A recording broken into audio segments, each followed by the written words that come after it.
Hello friends, welcome to WB exam solution. আজ আমরা SSC GD একটা মক টেস্ট শুরু করবো, ঠিক আছে। এখানে ম্যাথ, রিজনিং এবং জিকে এই বিষয়গুলো আমরা আলোচনা করবো, ঠিক আছে। আজকের প্রথম প্রশ্ন আমরা দেখব, প্রাণীদের ভারসাম্য নিয়ন্ত্রণ করে মস্তিষ্কের কোন অংশ? দেখো, প্রাণীদের ভারসাম্য যে নিয়ন্ত্রণ করে মস্তিষ্কের, যে আমাদের জানি মস্তিষ্কের তিনটি অংশ রয়েছে, তাই তো, ঠিক আছে। গুরু, লঘু এবং অগ্র, তাই তো, এবং পশ্চাৎ মস্তিষ্ক। এই মানবদের ভারসাম্য রক্ষা করে, ঠিক আছে, আমাদের লঘু মস্তিষ্ক, ঠিক আছে। এটি মাথার পিছনের দিকে রয়েছে, আমাদের মাথার কলির পিছনের দিকে রয়েছে এই লঘু মস্তিষ্ক। এছাড়া আমাদের মানবদের ভারসাম্য রক্ষা করে কান, অন্তকর্ণ, ঠিক আছে, অন্তকর্ণ। এই অন্তকর্ণ আমাদের মানবদের ভারসাম্য রক্ষা করে, ঠিক আছে। অন্তকর্ণ মানে কান, যেটা আমরা বলছি, ঠিক আছে, এটাকে। তো এটা কিন্তু খুব ভালো প্রশ্ন। আমরা এখানে জাস্ট এমসিকিউ টাইপের প্রশ্নগুলো আলোচনা করে যাবো, ডেসক্রিপটিভ আলোচনা করবো না। আমরা এই তোমাদের আরআরবি এনটিপিসির জন্য, রেলওয়ের জন্য একটা স্পেশাল সায়েন্স ব্যাচ শুরু করব, ঠিক আছে, 10 তারিখ থেকে। ঠিক আছে, 10 তারিখ থেকে একটা সায়েন্স ব্যাচ, বিজ্ঞান তোমাদের চালু হবে। এখানে চ্যাপ্টার ওয়াইজ তোমাদের বিজ্ঞান করানো হবে, প্রত্যেকটা চ্যাপ্টার ওয়াইজ, ফিজিক্স, কেমিস্ট্রি, ঠিক আছে, বায়োলজির, যেমন ফিজিক্সের মধ্যে পর্যায় সারণী চ্যাপ্টার ওয়াইজ শুরু হবে, ঠিক আছে। প্রত্যেকটা বিষয় যেগুলো আমাদের গুরুত্বপূর্ণ, এসএসসি আমাদের এনটিপিসির পরীক্ষা, রেলের গ্রুপ ডির জন্য বিশেষ করে, সেই সায়েন্সের ক্লাসগুলো তোমাদের 10 তারিখ থেকে, 10ই জানুয়ারি থেকে তোমরা 10ই ফেব্রুয়ারি থেকে তোমরা এই ক্লাসটা পাবে, ঠিক আছে। চ্যাপ্টার ওয়াইজ ক্লাসগুলো দেবো। এখন আমরা, ঠিক আছে, ডেসক্রিপটিভ কোনো আলোচনা করবো না, ঠিক আছে, এমসিকিউ টাইপের শুরু করব। বলেছে প্রাণীদের ভারসাম্য নিয়ন্ত্রণ করে কোনটা? তাই লঘু মস্তিষ্ক, বোঝা গেল। এবার দেখো দ্বিতীয় কি বলেছে, লালারস থেকে কোন উৎসেচকটি খরিত হয়? লালারস থেকে কোন উৎসেচকটি খরিত হয়? আমরা জানি এই লালারস থেকে যে উৎসেচকটি খরিত হয় সেটি আমাদের কি করে? শর্করা জাতীয় খাদ্য পরিপাকে সাহায্য করে, তাই তো। শর্করা জাতীয় খাদ্য বা কার্বোহাইড্রেট জাতীয় খাদ্য পরিপাকে সাহায্য করে। তাহলে এর মধ্যে আমাদের সঠিক উত্তর কি হবে? মল্টেজ, মল্টোজ, পেপসিন আর টায়ালিন। কি হবে? টায়ালিন। এই টায়ালিন কি করে? শর্করা জাতীয় খাদ্য আমাদের পরিপাকে সাহায্য করে। পেপসিন কি করে? প্রোটিন জাতীয় খাদ্য, তাই তো। প্রোটিন জাতীয় খাদ্য থেকে এটি আমাদের পরিপাকে সাহায্য করে পেপসিন, তাই তো। HCl যে হাইড্রোক্লোরিক অ্যাসিড নিঃসৃত হয়, ঠিক আছে, আমাদের পাকস্থলী থেকে। তাহলে এই ধরনের পড়তে হবে। এছাড়া আমাদের কি রয়েছে? ল্যাপিড, ল্যাপসিন, ঠিক আছে, এই ধরনের উৎসেচকগুলো রয়েছে। ডিটেলসে আমরা এগুলো পড়বো, ঠিক আছে। আজকের ক্লাসে দেখো, শল্য চিকিৎসায় চেতনানাশক রূপে কোন জৈব যৌগটি ব্যবহার করা হয়? শল্য চিকিৎসায় চেতনানাশক হিসেবে কোন জৈব যৌগটি ব্যবহার করা হয়? ঠিক আছে, তাহলে দেখি কি প্রশ্ন, আমাদের উত্তর কি হবে। শল্য চিকিৎসা মানে আমরা বুঝি যে সার্জারিতে আমাদের চেতনানাশক মানে আমাদের যে সেন্সলেস করা হয়, ঠিক আছে, এই বিষয়ের জন্য কোন জৈব যৌগটি ব্যবহার করা হয়, এর মধ্যে কোনটি ব্যবহার করা হয়? দেখো কি হবে সঠিক উত্তর। সঠিক উত্তর আমাদের ক্লোরোফর্ম। ক্লোরোফর্ম, ঠিক আছে, ক্লোরোফর্ম। এই ক্লোরোফর্মের সংকেত একটু আমাদের জেনে যেতে হবে। ক্লোরোফর্মের সংকেত কি? CH3, CH3। এই ক্লোরোফর্ম ব্যবহার করা হয় আমাদের চেতনানাশক হিসেবে সেন্সলেস করার জন্য, ঠিক আছে। এই ক্লোরোফর্মের গৌড়াঙ্কটা কত একটু জেনে যেতে হবে আমাদের। গৌড়াঙ্ক হলো 63.5 ডিগ্রি সেলসিয়াস। এবং স্ফুটনাঙ্ক কত? এটা হচ্ছে গৌড়াঙ্ক। স্ফুটনাঙ্ক কত? এবং স্ফুটনাঙ্ক হলো 61.15 ডিগ্রি সেলসিয়াস, ঠিক আছে। এবার দেখো পরবর্তী প্রশ্ন, নিউটন কে আবিষ্কার করেন? খুব ভালো একটা প্রশ্ন। নিউটন আবিষ্কার করেন কে? আমরা এই পরমাণু বিষয়ে আমরা পরমাণুদের প্রবক্তাকে, ঠিক আছে, জন ডাল্টন। দেখো এই নিউটন বিষয়ে আমাদের কে আবিষ্কার করেছে? নিউটন। নিউটনের আধান কি? নিউটনের আধান কি? আমরা জানি নিউটন শূন্য, তাই তো। তাই নিউটন কোথায় থাকে? পরমাণুর কেন্দ্রে থাকে। এই যে পরমাণুর কেন্দ্রে প্রোটন আর নিউট্রন থাকে, আর বাইরের চারপাশে কি? ইলেকট্রনগুলো আবর্তন করে, ঠিক আছে। এগুলো আমরা ডেসক্রিপটিভ ক্লাসে করবো। তাই নিউটন আবিষ্কার করে আমাদের কি হবে? সঠিক উত্তরের মধ্যে আমাদের কি? চ্যাডউইক, তাই তো। এই চ্যাডউইক আমাদের কি করে আবিষ্কার করেছিলেন? নিউটন আবিষ্কার করেছেন কত সালে? 1932 সালে, ঠিক আছে। প্রোটন, প্রোটনের আধান কি? প্রোটনকে আবিষ্কার করেছিলেন, ঠিক আছে। এগুলো আমাদের জেনে যেতে হবে। ইলেকট্রনকে আবিষ্কার করেছিলেন, ঠিক আছে।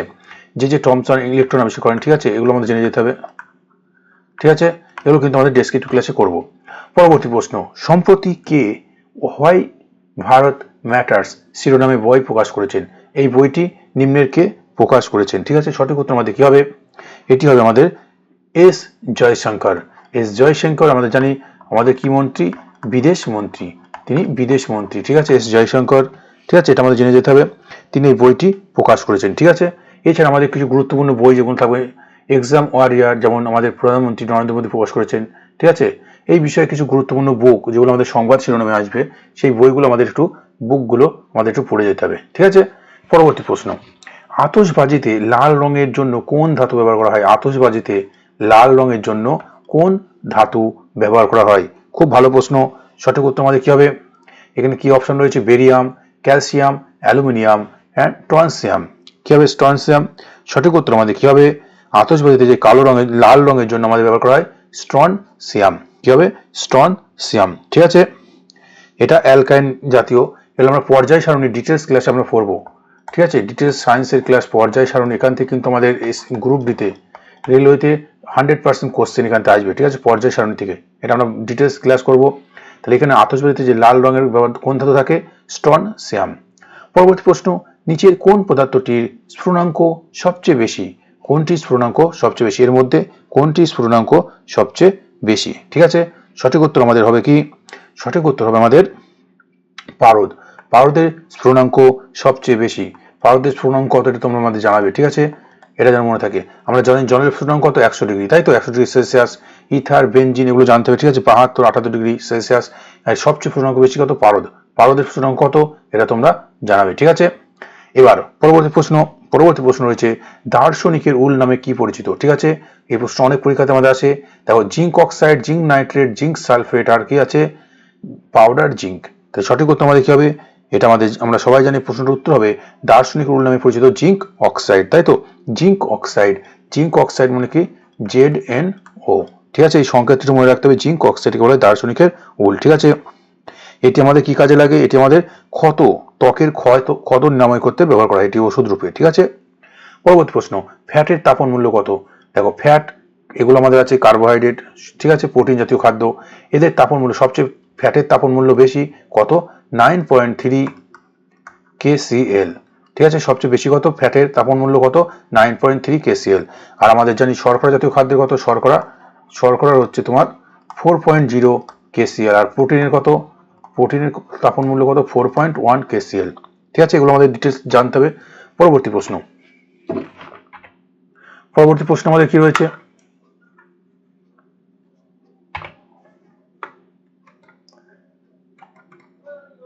পরবর্তী প্রশ্ন আমাদের কি রয়েছে? সম্প্রতি ভারত অস্ট্রেলিয়ার যৌথ সামরিক মহড়া অস্টাইন্ড, ঠিক আছে, অস্টাইন্ড, ঠিক আছে, এই 2024 কোথায় অনুষ্ঠিত হলো? যে ভারত অস্ট্রেলিয়ার যৌথ সামরিক মহড়া অস্টাইন্ড, ঠিক আছে, অস্টাইন্ড 2024 কোথায় অনুষ্ঠিত হলো? খুব ভালো প্রশ্ন। এই অস্টাইন্ড ভারত আর অস্ট্রেলিয়ার মধ্যে হয়েছে। এটা আমাদের পরীক্ষা আসতে পারে, কোন দুটো দেশের মধ্যে সামরিক মহড়া। এটা আমরা ডিটেলসে তোমাদের যে কারেন্ট অ্যাফেয়ার্সের ক্লাস রয়েছে, ম্যারাথন পর্ব, ওগুলোতে অবশ্যই ক্লাসগুলো তোমরা দেখবে।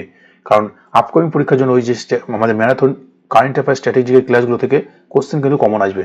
তাই ভারত অস্ট্রেলিয়ার মধ্যে যে যৌথ সামরিক মহড়া অস্টাহিন্ড 2024 এটা কোথায় অনুষ্ঠিত হয়েছে? ঠিক আছে, এটা আমাদের জেনে যেতে হবে। সঠিক উত্তর আমাদের কি হবে? মহারাষ্ট্রের পুনেতে। মহারাষ্ট্রের কোথায়? মহারাষ্ট্রের পুনেতে। পরবর্তী প্রশ্ন, ডলোমাইট কোন উপাদানের আকরিক? অনেক পরীক্ষাতে আমাদের প্রশ্নটা এসছে, খুব ভালো প্রশ্ন।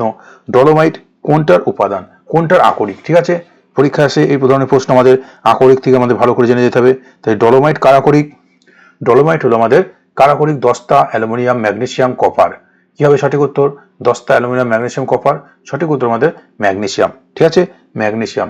ম্যাগনেসিয়ামের সংকেত, এই ডলোমাইটের সংকেতটা আমরা জেনে যাই। ঠিক আছে, ডলোমাইটের সংকেত কি? CaMg, ঠিক আছে, CO3 2। ঠিক আছে, দেখো এর মধ্যে এই যে ম্যাগনেসিয়াম আছে Mg, তাই ম্যাগনেসিয়াম ডলোমাইটের আকরিক উপাদান। জিঙ্ক জেনে যেতে হবে, জিঙ্কের উপাদান, অ্যালুমিনিয়াম উপাদান বক্সাইড। ঠিক আছে, কপার, তামার উপাদানগুলো কি কি, আকরিকগুলো কি কি। ঠিক আছে, এগুলো কিন্তু আমাদের জেনে যেতে হবে, কোনটার আকরিক কি কি, ডিটেলস আমরা এগুলো পড়তে হবে খুব ভালোভাবে। ঠিক আছে, পরবর্তী প্রশ্ন, মোটর গাড়ির ভিউ ফাউন্ডারটি হলো কি? আমরা জানি মোটর গাড়ির যে ভিউ ফাউন্ডার থাকে, এটাতে কোন দর্পণ ব্যবহার করা হয়? ঠিক আছে, এটাতে কোন দর্পণ ব্যবহার করা হয়? সঠিক উত্তর হবে উত্তল দর্পণ। উত্তল দর্পণ মোটর গাড়ির ভিউ ফাউন্ডারে আমাদের ব্যবহার করা হয় উত্তল দর্পণ। আর আমরা জানি দন্ত চিকিৎসাতে কোন দর্পণ ব্যবহার করা হয়? দন্ত চিকিৎসা মানে দাঁতের চিকিৎসাতে অবতল দর্পণ। অবতল দর্পণ। ঠিক আছে, আমরা যে মায়োপিয়া, হ্রস্ব দৃষ্টির, ঠিক আছে, এই হ্রস্ব দৃষ্টি যেটা আমাদের এই যে যারা যে কাছের জিনিস, ঠিক আছে, দেখতে যারা পায় দূরের জিনিস, ঠিক আছে, হ্রস্ব দৃষ্টি যেটা বলা হয়, এতে কোন লেন্স ব্যবহার করা হয়? এটা হচ্ছে অবতল লেন্স। ঠিক আছে, এই ধরনের কিন্তু আমাদের প্রশ্ন আসে। উত্তল লেন্স কোন ক্ষেত্রে ব্যবহার করা? অবতল লেন্স। গাড়ির ভিউ ফাউন্ডারে কোন দর্পণ ব্যবহার করা হয়? উত্তল দর্পণ। ঠিক আছে, এগুলো কিন্তু আমাদের পরীক্ষায় আসে, ভালো ডিটেলস আমরা জেনে যেতে হবে।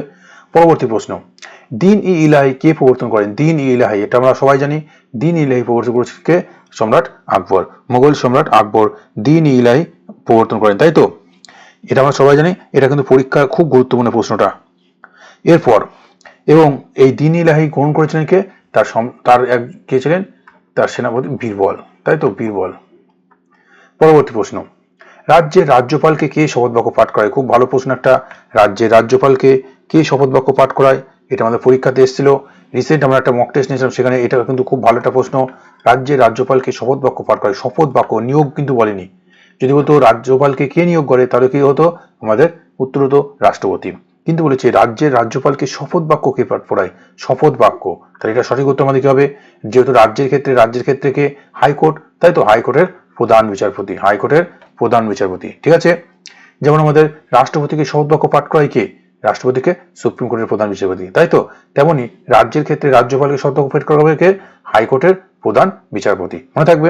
আর যদি বলতো রাজ্যপালকে নিয়োগ করে কে, তাহলে নিয়োগ করলে বলে হবে আমাদেরকে রাষ্ট্রপতি। রাজ্যপালকে নিয়োগ করে কে? যদি প্রশ্ন আমাদের আসে নিয়োগ করে কে? রাষ্ট্রপতি। ঠিক আছে, রাষ্ট্রপতি, মনে থাকবে। পরবর্তী প্রশ্ন, বিশ্বের প্রথম সর্বোচ্চ উচ্চতায় প্যারা স্পোর্টস সেন্টার কোথায় নির্মিত হতে চলেছে? বিশ্বের সর্বোচ্চ প্যারা স্পোর্টস সেন্টার, ঠিক আছে, এটা কোথায় নির্মিত হতে চলেছে? সঠিক উত্তর কি হবে? A option Dharamshala, Himachal Pradesh. B option Rangpo, Sikkim. Leh Ladakh, Baramulla, Jammu Kashmir. ঠিক আছে, সঠিক উত্তর আমাদের কি হবে? লেহ লাদাখ, তাই তো, লেহ লাদাখ, লাদাখের লেহতে। আমরা জানি লাদাখ এবং জম্মু কাশ্মীর আমাদের দুটো কেন্দ্রশাসিত অঞ্চল। ঠিক আছে, তাহলে এখানে বিশ্বের সর্বোচ্চ উচ্চতায় প্যারা স্পোর্টস সেন্টার নির্মিত চলেছে লাদাখের লেতে। পরবর্তী প্রশ্ন, কৈগা পারমাণবিক বিদ্যুৎ কেন্দ্র। এই ধরনের প্রশ্ন আমাদের এসছে, আমরা আগের মক টেস্টগুলোতে প্র্যাকটিস সেটে জিকেতে করিয়েছি যে বিভিন্ন পারমাণবিক কেন্দ্র থেকে। ঠিক আছে, কৈগা পারমাণবিক বিদ্যুৎ কেন্দ্রটি কোথায় অবস্থিত? আমরা জানি এটা কোথায় অবস্থিত, এটা হবে কৈগা, রাজস্থান, তামিলনাড়ু, উত্তরপ্রদেশ, কর্ণাটক। সঠিক উত্তর কি হবে? কৈগা, কর্ণাটক, কৈগা, কর্ণাটক। ঠিক আছে, এছাড়া আমাদের রয়েছে যে তারাপুর, ঠিক আছে, টম্বে, রাজস্থানে যেগুলো গুরুত্বপূর্ণ, এগুলো আমরা ডিটেলস করেছি, উত্তরপ্রদেশের নরোডা। ঠিক আছে, এই ক্লাসগুলো আমাদের ডিটেলসে জেনে যেতে হবে কোথায় কোনটি আছে, কোন রাজ্যে অবস্থিত। পরবর্তী প্রশ্ন, কোন ধারা অনুসারে ভারতের প্রধানমন্ত্রী রাষ্ট্রপতি কর্তৃক নিযুক্ত হয়? ভারতের প্রধানমন্ত্রী, এই প্রধানমন্ত্রীকে নিয়োগ করে কে? নিযুক্ত করে কে? রাষ্ট্রপতি, তাই তো, প্রধানমন্ত্রীকে নিযুক্ত করে কে? রাষ্ট্রপতি, তাই তো, শপথ বাক্য পাঠ করে কে? রাষ্ট্রপতি। তাহলে ভারতের প্রধানমন্ত্রী রাষ্ট্রপতি কর্তৃক নিযুক্ত হয় কোন ধারা বলে? খুব ভালো একটা প্রশ্ন, কোন ধারা বলে? সঠিক উত্তর আমাদের হবে 75-1, 75-1 বা 75-ক এইভাবে থাকে। তাই ভারতের প্রধানমন্ত্রীকে শপথ বাক্য পাঠ করায় বা নিযুক্ত করেন কে? রাষ্ট্রপতি। কত নম্বর ধারা অনুসারে? 75-1, মানে 75-এর প্রথম। ঠিক আছে, পরবর্তী প্রশ্ন, সেবির সদর দপ্তর কোথায়? SEBI, security exchange bank of India, তাই তো, সিকিউরিটি, আমরা জানি এই ধরনের প্রশ্ন আমরা পড়েছি। সেবি সদর দপ্তর, সেবি, এক্সিম, এগুলো আমাদের ডিটেলস ক্লাসে পড়েছি। তাই সেবি এর সদর দপ্তর কোথায়? সেবি সদর দপ্তর কোথায়? কি হবে? দিল্লি, মুম্বাই, কলকাতা, চেন্নাই। দিল্লি, মুম্বাই, কলকাতা, চেন্নাই। সেবি সদর দপ্তর কোথায়? সেবি সদর দপ্তর মুম্বাই। সেবি সদর দপ্তর হবে কি? মুম্বাই। ঠিক আছে, এটি কবে প্রতিষ্ঠিত হয়েছিল?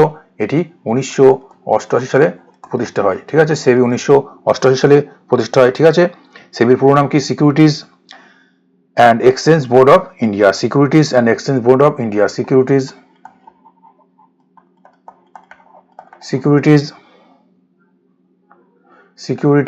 and exchange board of India, exchange board of India। ঠিক আছে, 1988 প্রতিষ্ঠিত হয়েছিল। ঠিক আছে, নেবার্ড, আমরা জানি নেবার্ড বিষয়ে প্রশ্ন আমাদের আছে, নেবার্ড, NABARD, নেবার্ড। ঠিক আছে, 1982, এটাও কিন্তু আমাদের প্রশ্ন আসে। তাহলে এই বিষয়ে আমাদের পড়ে যেতে হবে। সেবি সদর দপ্তর কোথায় হবে? মুম্বাই শহরে। ভারতে কত সালে প্রথম জাতীয় জরুরি অবস্থা? এই ধরনের প্রশ্ন আমাদের আসে। মোট 3টি জরুরি অবস্থা হয়েছে। জাতীয় জরুরি অবস্থা কত নম্বর আর্টিকেল? 352 নম্বর ধারা, তাই তো। পরীক্ষা আসে যে জাতীয় জরুরি অবস্থা কত নম্বর ধারা বলে চালানো হয়? 352। মোট ভারতে কতবার জাতীয় জরুরি অবস্থা জারি হয়েছে? 3বার। প্রথম হয়েছিল কত সালে? সেটা আমাদের এই প্রশ্নে জানতে চেয়েছে। কি হবে সঠিক উত্তর? সঠিক উত্তর আমাদের হবে 1960, 61, 62, 65। কোনটি হবে? প্রথম চালু হয়েছিল 1962। 1962 পর 1971, তারপর 1975, তাই তো। এই তিনটি কিন্তু আমাদের মনে রাখতে হবে। ঠিক আছে, 352 নম্বর ধারা অনুযায়ী এই রাষ্ট্রপতি জাতীয় জরুরি অবস্থা জারি করে, তাই তো, পার্লামেন্টের অনুমতি নিয়ে। এই ধরনের আমরা ডিটেলস ক্লাস করিয়েছি। ঠিক আছে, পরবর্তী প্রশ্ন, সম্প্রতি কে মিজোরামের নতুন মুখ্য সচিব নিযুক্ত হলেন? মিজোরামের নতুন মুখ্য সচিব কে নিযুক্ত হলেন? ঠিক আছে, এই ধরনের প্রশ্ন আসে। বিভিন্ন মুখ্য সচিব, কোনো রাজ্যপাল যদি নিযুক্ত হয়, আমরা ডিটেলস ক্লাসে করেছি কারেন্ট অ্যাফেয়ার্সের ক্লাসে। নতুন যদি মুখ্যমন্ত্রী কোনো রাজ্যের চেঞ্জ হয়, যেমন রিসেন্ট জম্মু কাশ্মীরের মুখ্যমন্ত্রী হলেন, ঠিক আছে, ওমর আবদুল্লাহ, তিনি কোন রাজনৈতিক দলের, ওখানকার রাজ্যপালের নাম কি, ঠিক আছে, বা লেফটেন্যান্ট গভর্নরের নাম কি, এইগুলো কিন্তু আমাদের পড়ে যেতে হবে। ঠিক আছে, মিজোরামের নতুন মুখ্য সচিব নিযুক্ত হয়েছেন কে? সঠিক উত্তর আমাদের হবে খিল্লি রামসেনা। ঠিক আছে, এই মুখ্যমন্ত্রীকে, এটা তোমরা জানাবে মিজোরামের মুখ্যমন্ত্রীকে। এবং মিজোরামের রাজধানী কোথায়? মিজোরামের রাজধানী কোথায় এটা তোমরা জানাবে। মিজোরামের রাজধানী কি? মিজোরাম আইজল, তাই তো, মিজোরাম আইজল। এটা কিন্তু পরীক্ষা আসে, রাজধানী তাদের। ঠিক আছে, এই ধরনের ডিটেলস ক্লাসগুলো আমাদের কিন্তু ডিটেলস জেনে যেতে হবে। বিভিন্ন ধরনের প্রশ্ন কিন্তু রিসেন্ট কোনো নিয়োগ প্রক্রিয়া থেকে আমাদের আসে, রাজ্যপাল, কোনো মুখ্যমন্ত্রী। ঠিক আছে, এবার দেখো পরবর্তী প্রশ্ন, এটি রিজনিং থেকে আমাদের দিয়েছে, বলেছে গিভ যদি এটা হয়, হ্যাট যদি এত হয়, তাহলে গেট কত হবে? ঠিক আছে, এই ধরনের প্রশ্ন ক্ষেত্রে আমরা কি করব, সঠিক আমাদের কিভাবে করতে হবে? আমরা প্রথমে কি দেখি, আমাদের প্রথম দেখার কাজ কি, এই গিভের সংকেত 7, আই মানে 9, ভি মানে 22, ই মানে 5, এগুলো যোগ বিয়োগ করে কি এগুলো কিছু আসছে না। এগুলো কোনো কাছাকাছি কিছু নেই, 1 2 কম বেশি করে কোনো কিছু ভাবে সিস্টেম আসছে না। এই হ্যাট মানে কত, দেখো গুণ করে এগুলো কোনো আসছে না। হ্যাট মানে 8, এইচ মানে 8, এটা 1, এটা কত 20, 20 গুণ 1 গুণ 8 করলে 160 হয়, বা যোগ করলে কত হবে 29, 29-এর কোনো ডবল এই সব কিছু নেই। ঠিক আছে, কোনোভাবে আমাদের আসছে না। এই ধরনের ক্ষেত্রে যখন আমাদের সঠিকভাবে দেখবো যে গুণ বিয়োগ যোগ করে তাদের মানের পজিশনগুলো, ফেস ভ্যালু মানগুলো বসিয়ে কোনো রকম ভাবে আসছে না, তখন আমরা কি করব, দেখবো জি, এখানে জি আছে, এখানে আমাদের প্রশ্ন চেয়েছে গেট, তাই তো, প্রশ্ন আমাদের কি চেয়েছে গেট, জি এ টি এ। এই যে এখানে দেখো জি আছে, জি এর মান কত আছে, এখানে জি এর মান 5, দেখি এখানে জি এর মান 5 বসায়। তারপর আছে এখানে কত আছে, এর মান কত, এর মান কত 2 বসায়। টি এর মান কত, এখানে আছে টি এর মান 4 বসিয়ে দাও। এর মান কত, এখানে এর মান 7 আছে, দেখি 5 2 4 7 আছে অপশনের মধ্যে, 5 2 4 7, তার মানে সঠিক হচ্ছে এটা। তার মানে কি হয়েছে, এখানে আমাদের সঠিক উত্তর কিভাবে বুঝলাম, যেটা যার মান সেটাই তার নিচে বসে গেছে, তাই তো, যেটা যার মান সেটাই তার বসে গেছে। ঠিক আছে, 9 2 4, ঠিক আছে, তাহলে এই মানগুলো আমাদের এখানে বসে গেছে, বোঝা গেল, নিচে মানটা বসে গেছে, এই অপশন হবে।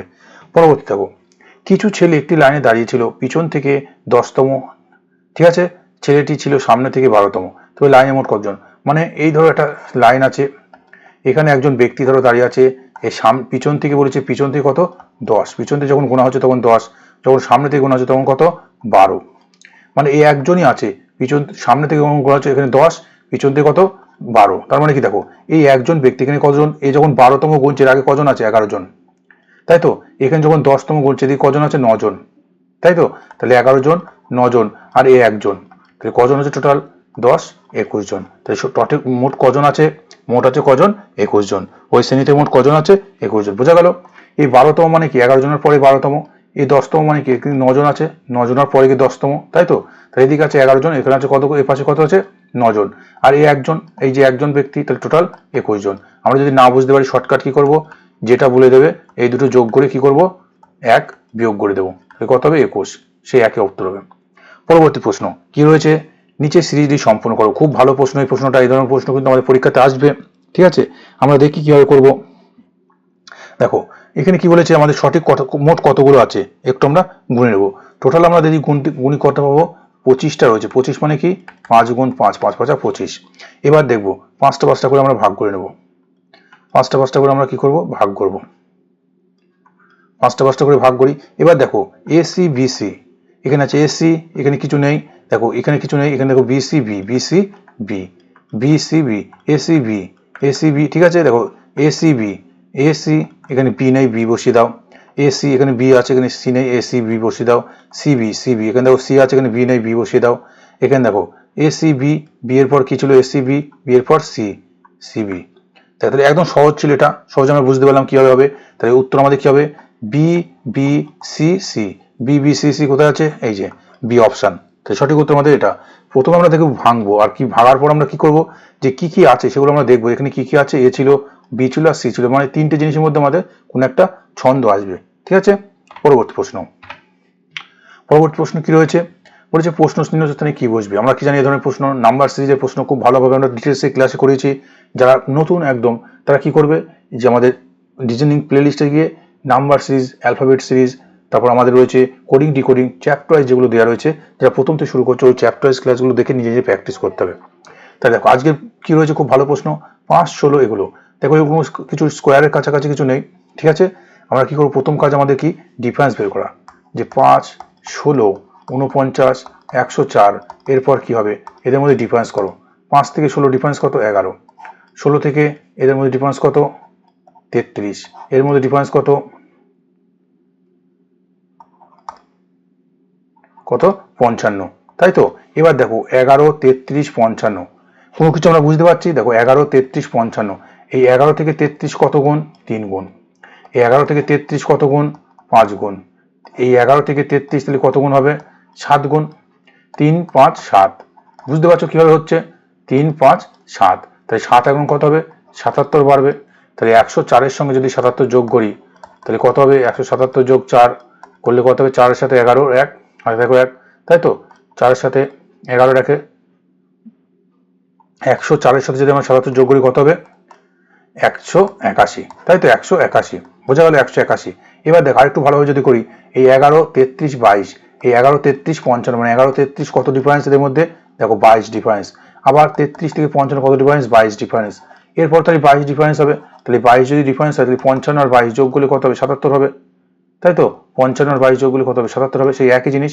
আর আমরা যদি এইভাবে করি তাহলে হবে 11 থেকে 2 গুণ, 3 গুণ, 11-এর সঙ্গে এটা কত গুণ, 5 গুণ, তাহলে 11, 3, 5, এরপর কত হবে, 7 গুণ হবে।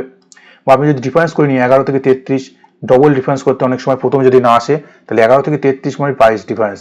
এই 33 থেকে 55 ডিফারেন্স কত, 22, তাহলে এরপরও 22 ডিফারেন্স হবে, তাহলে 22 ডিফারেন্স হলে কত হবে, 55 আর 22 যোগ করলে 77, তাহলে 77 এর সাথে যোগ হবে, তাহলে কত হবে, 181। ঠিক আছে, সঠিক উত্তর ডি। এবার কি বলছে, একটা রিলেশনের প্রশ্ন, খুব ভালো প্রশ্ন। বলেছে এ সম্পর্কে বি এর বোন, এই বি এর বোনকে এ, বি এর বোন, বোন মানে কি, বোন ভাই কি হয়, পাশাপাশি, বোন মানে কি মাইনাস, তাই তো। আবার বি সম্পর্কে সি এর কন্যা, বি সি এর কন্যা, সি এর কন্যা, সি এর কন্যা, ঠিক আছে, সি এর কন্যা, কন্যা মানে মাইনাস লিখে দিলাম। সি এর কন্যা মানে কি, সি এর নিচে আসবে, তাই তো। ছেলে মেয়ে হলে নিচের দিকে আসে। সি সম্পর্কে ডি এর স্বামী, সি স্বামী, সি হচ্ছে স্বামী, কার স্বামী, ডি এর স্বামী। দেখো এই সি আর ডি দুজন স্বামী স্ত্রী, স্বামী স্ত্রীর সঙ্গে ডি সমান সমান। সি যদি স্বামী হয় তাহলে এটা কি মহিলা হবে, নিশ্চয়ই মা, তাই তো, মাইনাস হবে। ডি এক্ষেত্রে বি এর কি হয়, এই ডি বি এর কি হয়, পরিষ্কার প্রশ্ন, ডি কি হবে, ডি হচ্ছে, দেখো এটা হচ্ছে কন্যা, এটা হচ্ছে মা বাবা, তাহলে এটা কি হবে, মা হবে, তাই তো, মাতা হবে। সঠিক উত্তর কি হবে, মাতা হবে। বোঝা গেল। পরবর্তী প্রশ্ন বলেছে এখানে কি একটি গোলাকার টেবিল ঘিরে 6 জন ব্যক্তি বসে আছে, ঠিক আছে। গোলাকার টেবিল ঘিরে কজন ব্যক্তি বসে আছে, 6 জন ব্যক্তি বসে আছে। প্রথম আমরা এইভাবে করব, প্রথম যারা আমরা একেবারে জানি না। এবার বলেছে প্রশ্নটা আমরা পড়ব ভালো করে, এ বি সি ডি 6 জন ব্যক্তি গোলাকার টেবিলে কেন্দ্রের দিকে, কিছু বলা নেই মানে কেন্দ্রের দিকে মুখ করে বসে আছে, ঠিক আছে। এফ সি, এফ ও সি এর মাঝে কে বসে আছে, বি বসে আছে। এফ আর সি এর মাঝে কে বসে আছে, বি বসে আছে। এফ আর সি এর মাঝে কে বসে আছে, বি বসে আছে, মানে কি এফ এ পাশে বসে পারে, সি এ পাশে উল্টো হতে পারে, তাই তো। সেই জন্য আমরা এটা করব। এ বসেছে ই ও ডি এর মাঝে, এ বসেছে ই ও ডি এর কে মাঝে, এ ও ডি এর মাঝে। এফ, এবার প্রশ্ন দেখো কি বলেছে, এটা মাঝে মানে কোন দিকে আমরা জানি না সঠিক। এ বসেছে ই ও ডি এর মাঝে, আমরা সঠিক বুঝতে পারছি না। এফ ডি এর বাঁ দিকে থাকলে, এফ ডি এর বাঁ দিকে, এফ কোথায় আছে, ডি এর বাঁ দিক, যদি ডি আমরা এখানে বসাই, ডি এর বাঁ দিক কি এটা, ডি এর বাঁ দিক তো এটা।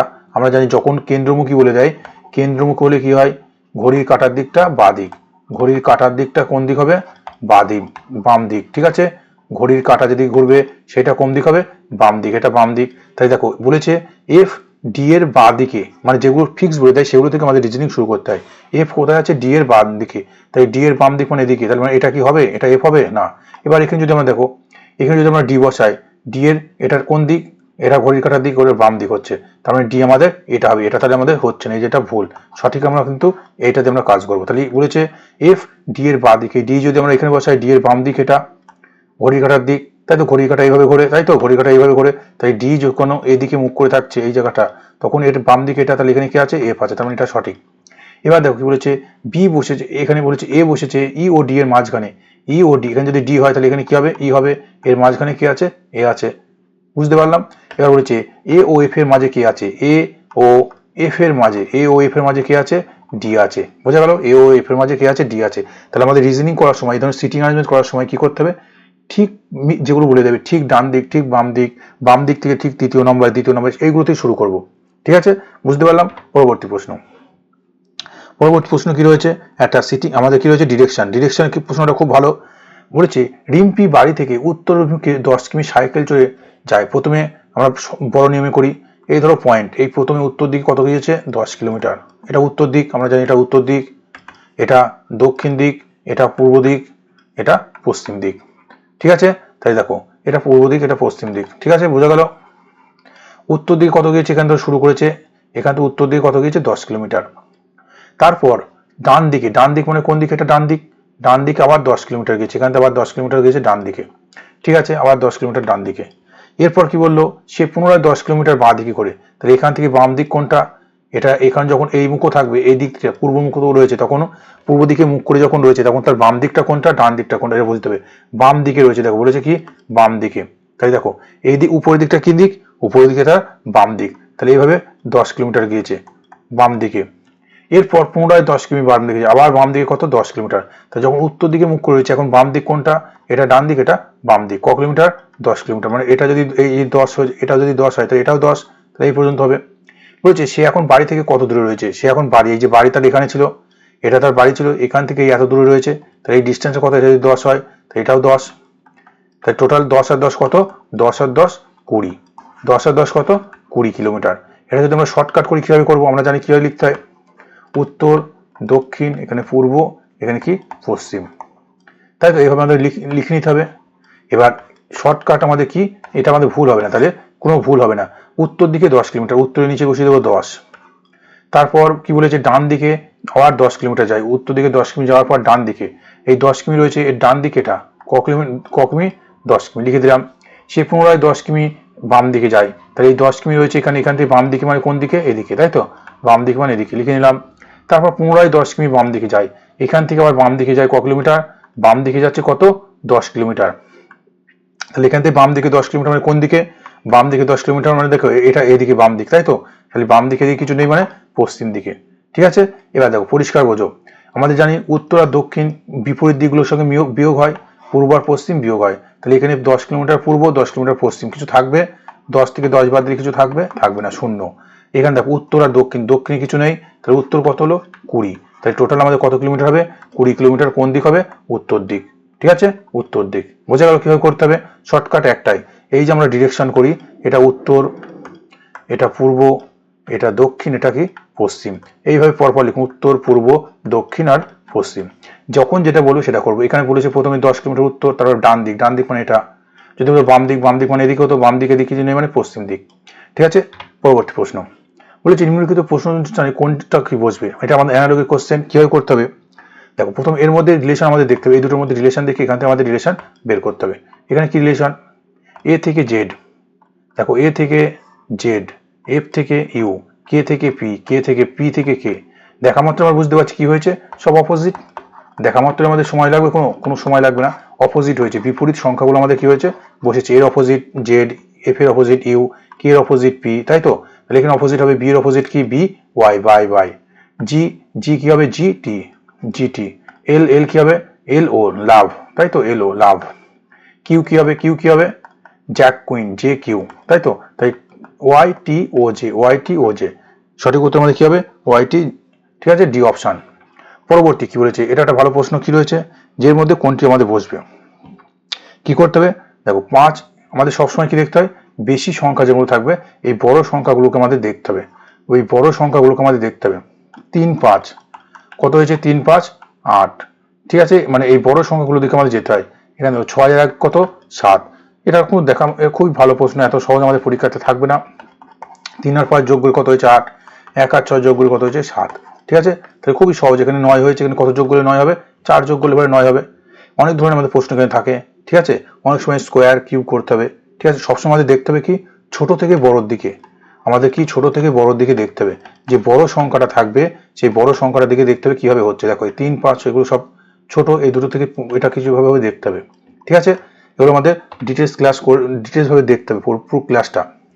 পরবর্তী প্রশ্ন কি রয়েছে? পরবর্তী প্রশ্ন 30 দাগেরটা নিজেরা একটু প্র্যাকটিস করে দেখো।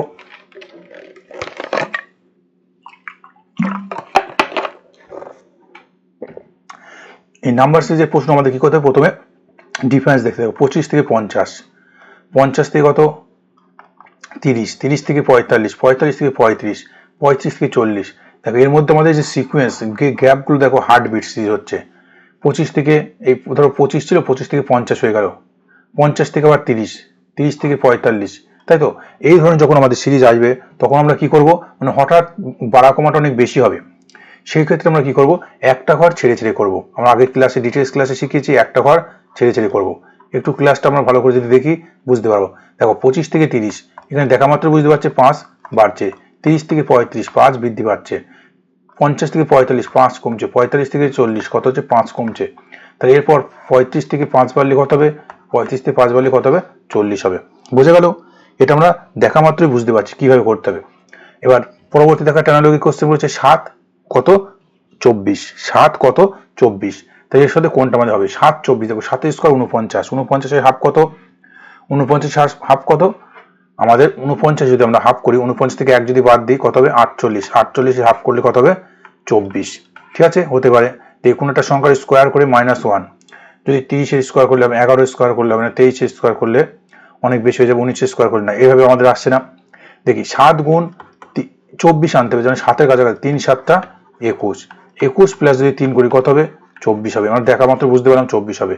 তাহলে এমন একটা সংখ্যা হবে যেটার সঙ্গে 3 গুণ প্লাস 3, 3 গুণ প্লাস 19 গুণ 3, 19 গুণ 3, 19 গুণ 3 করলে কত হবে? 3 নং 27, কত হবে?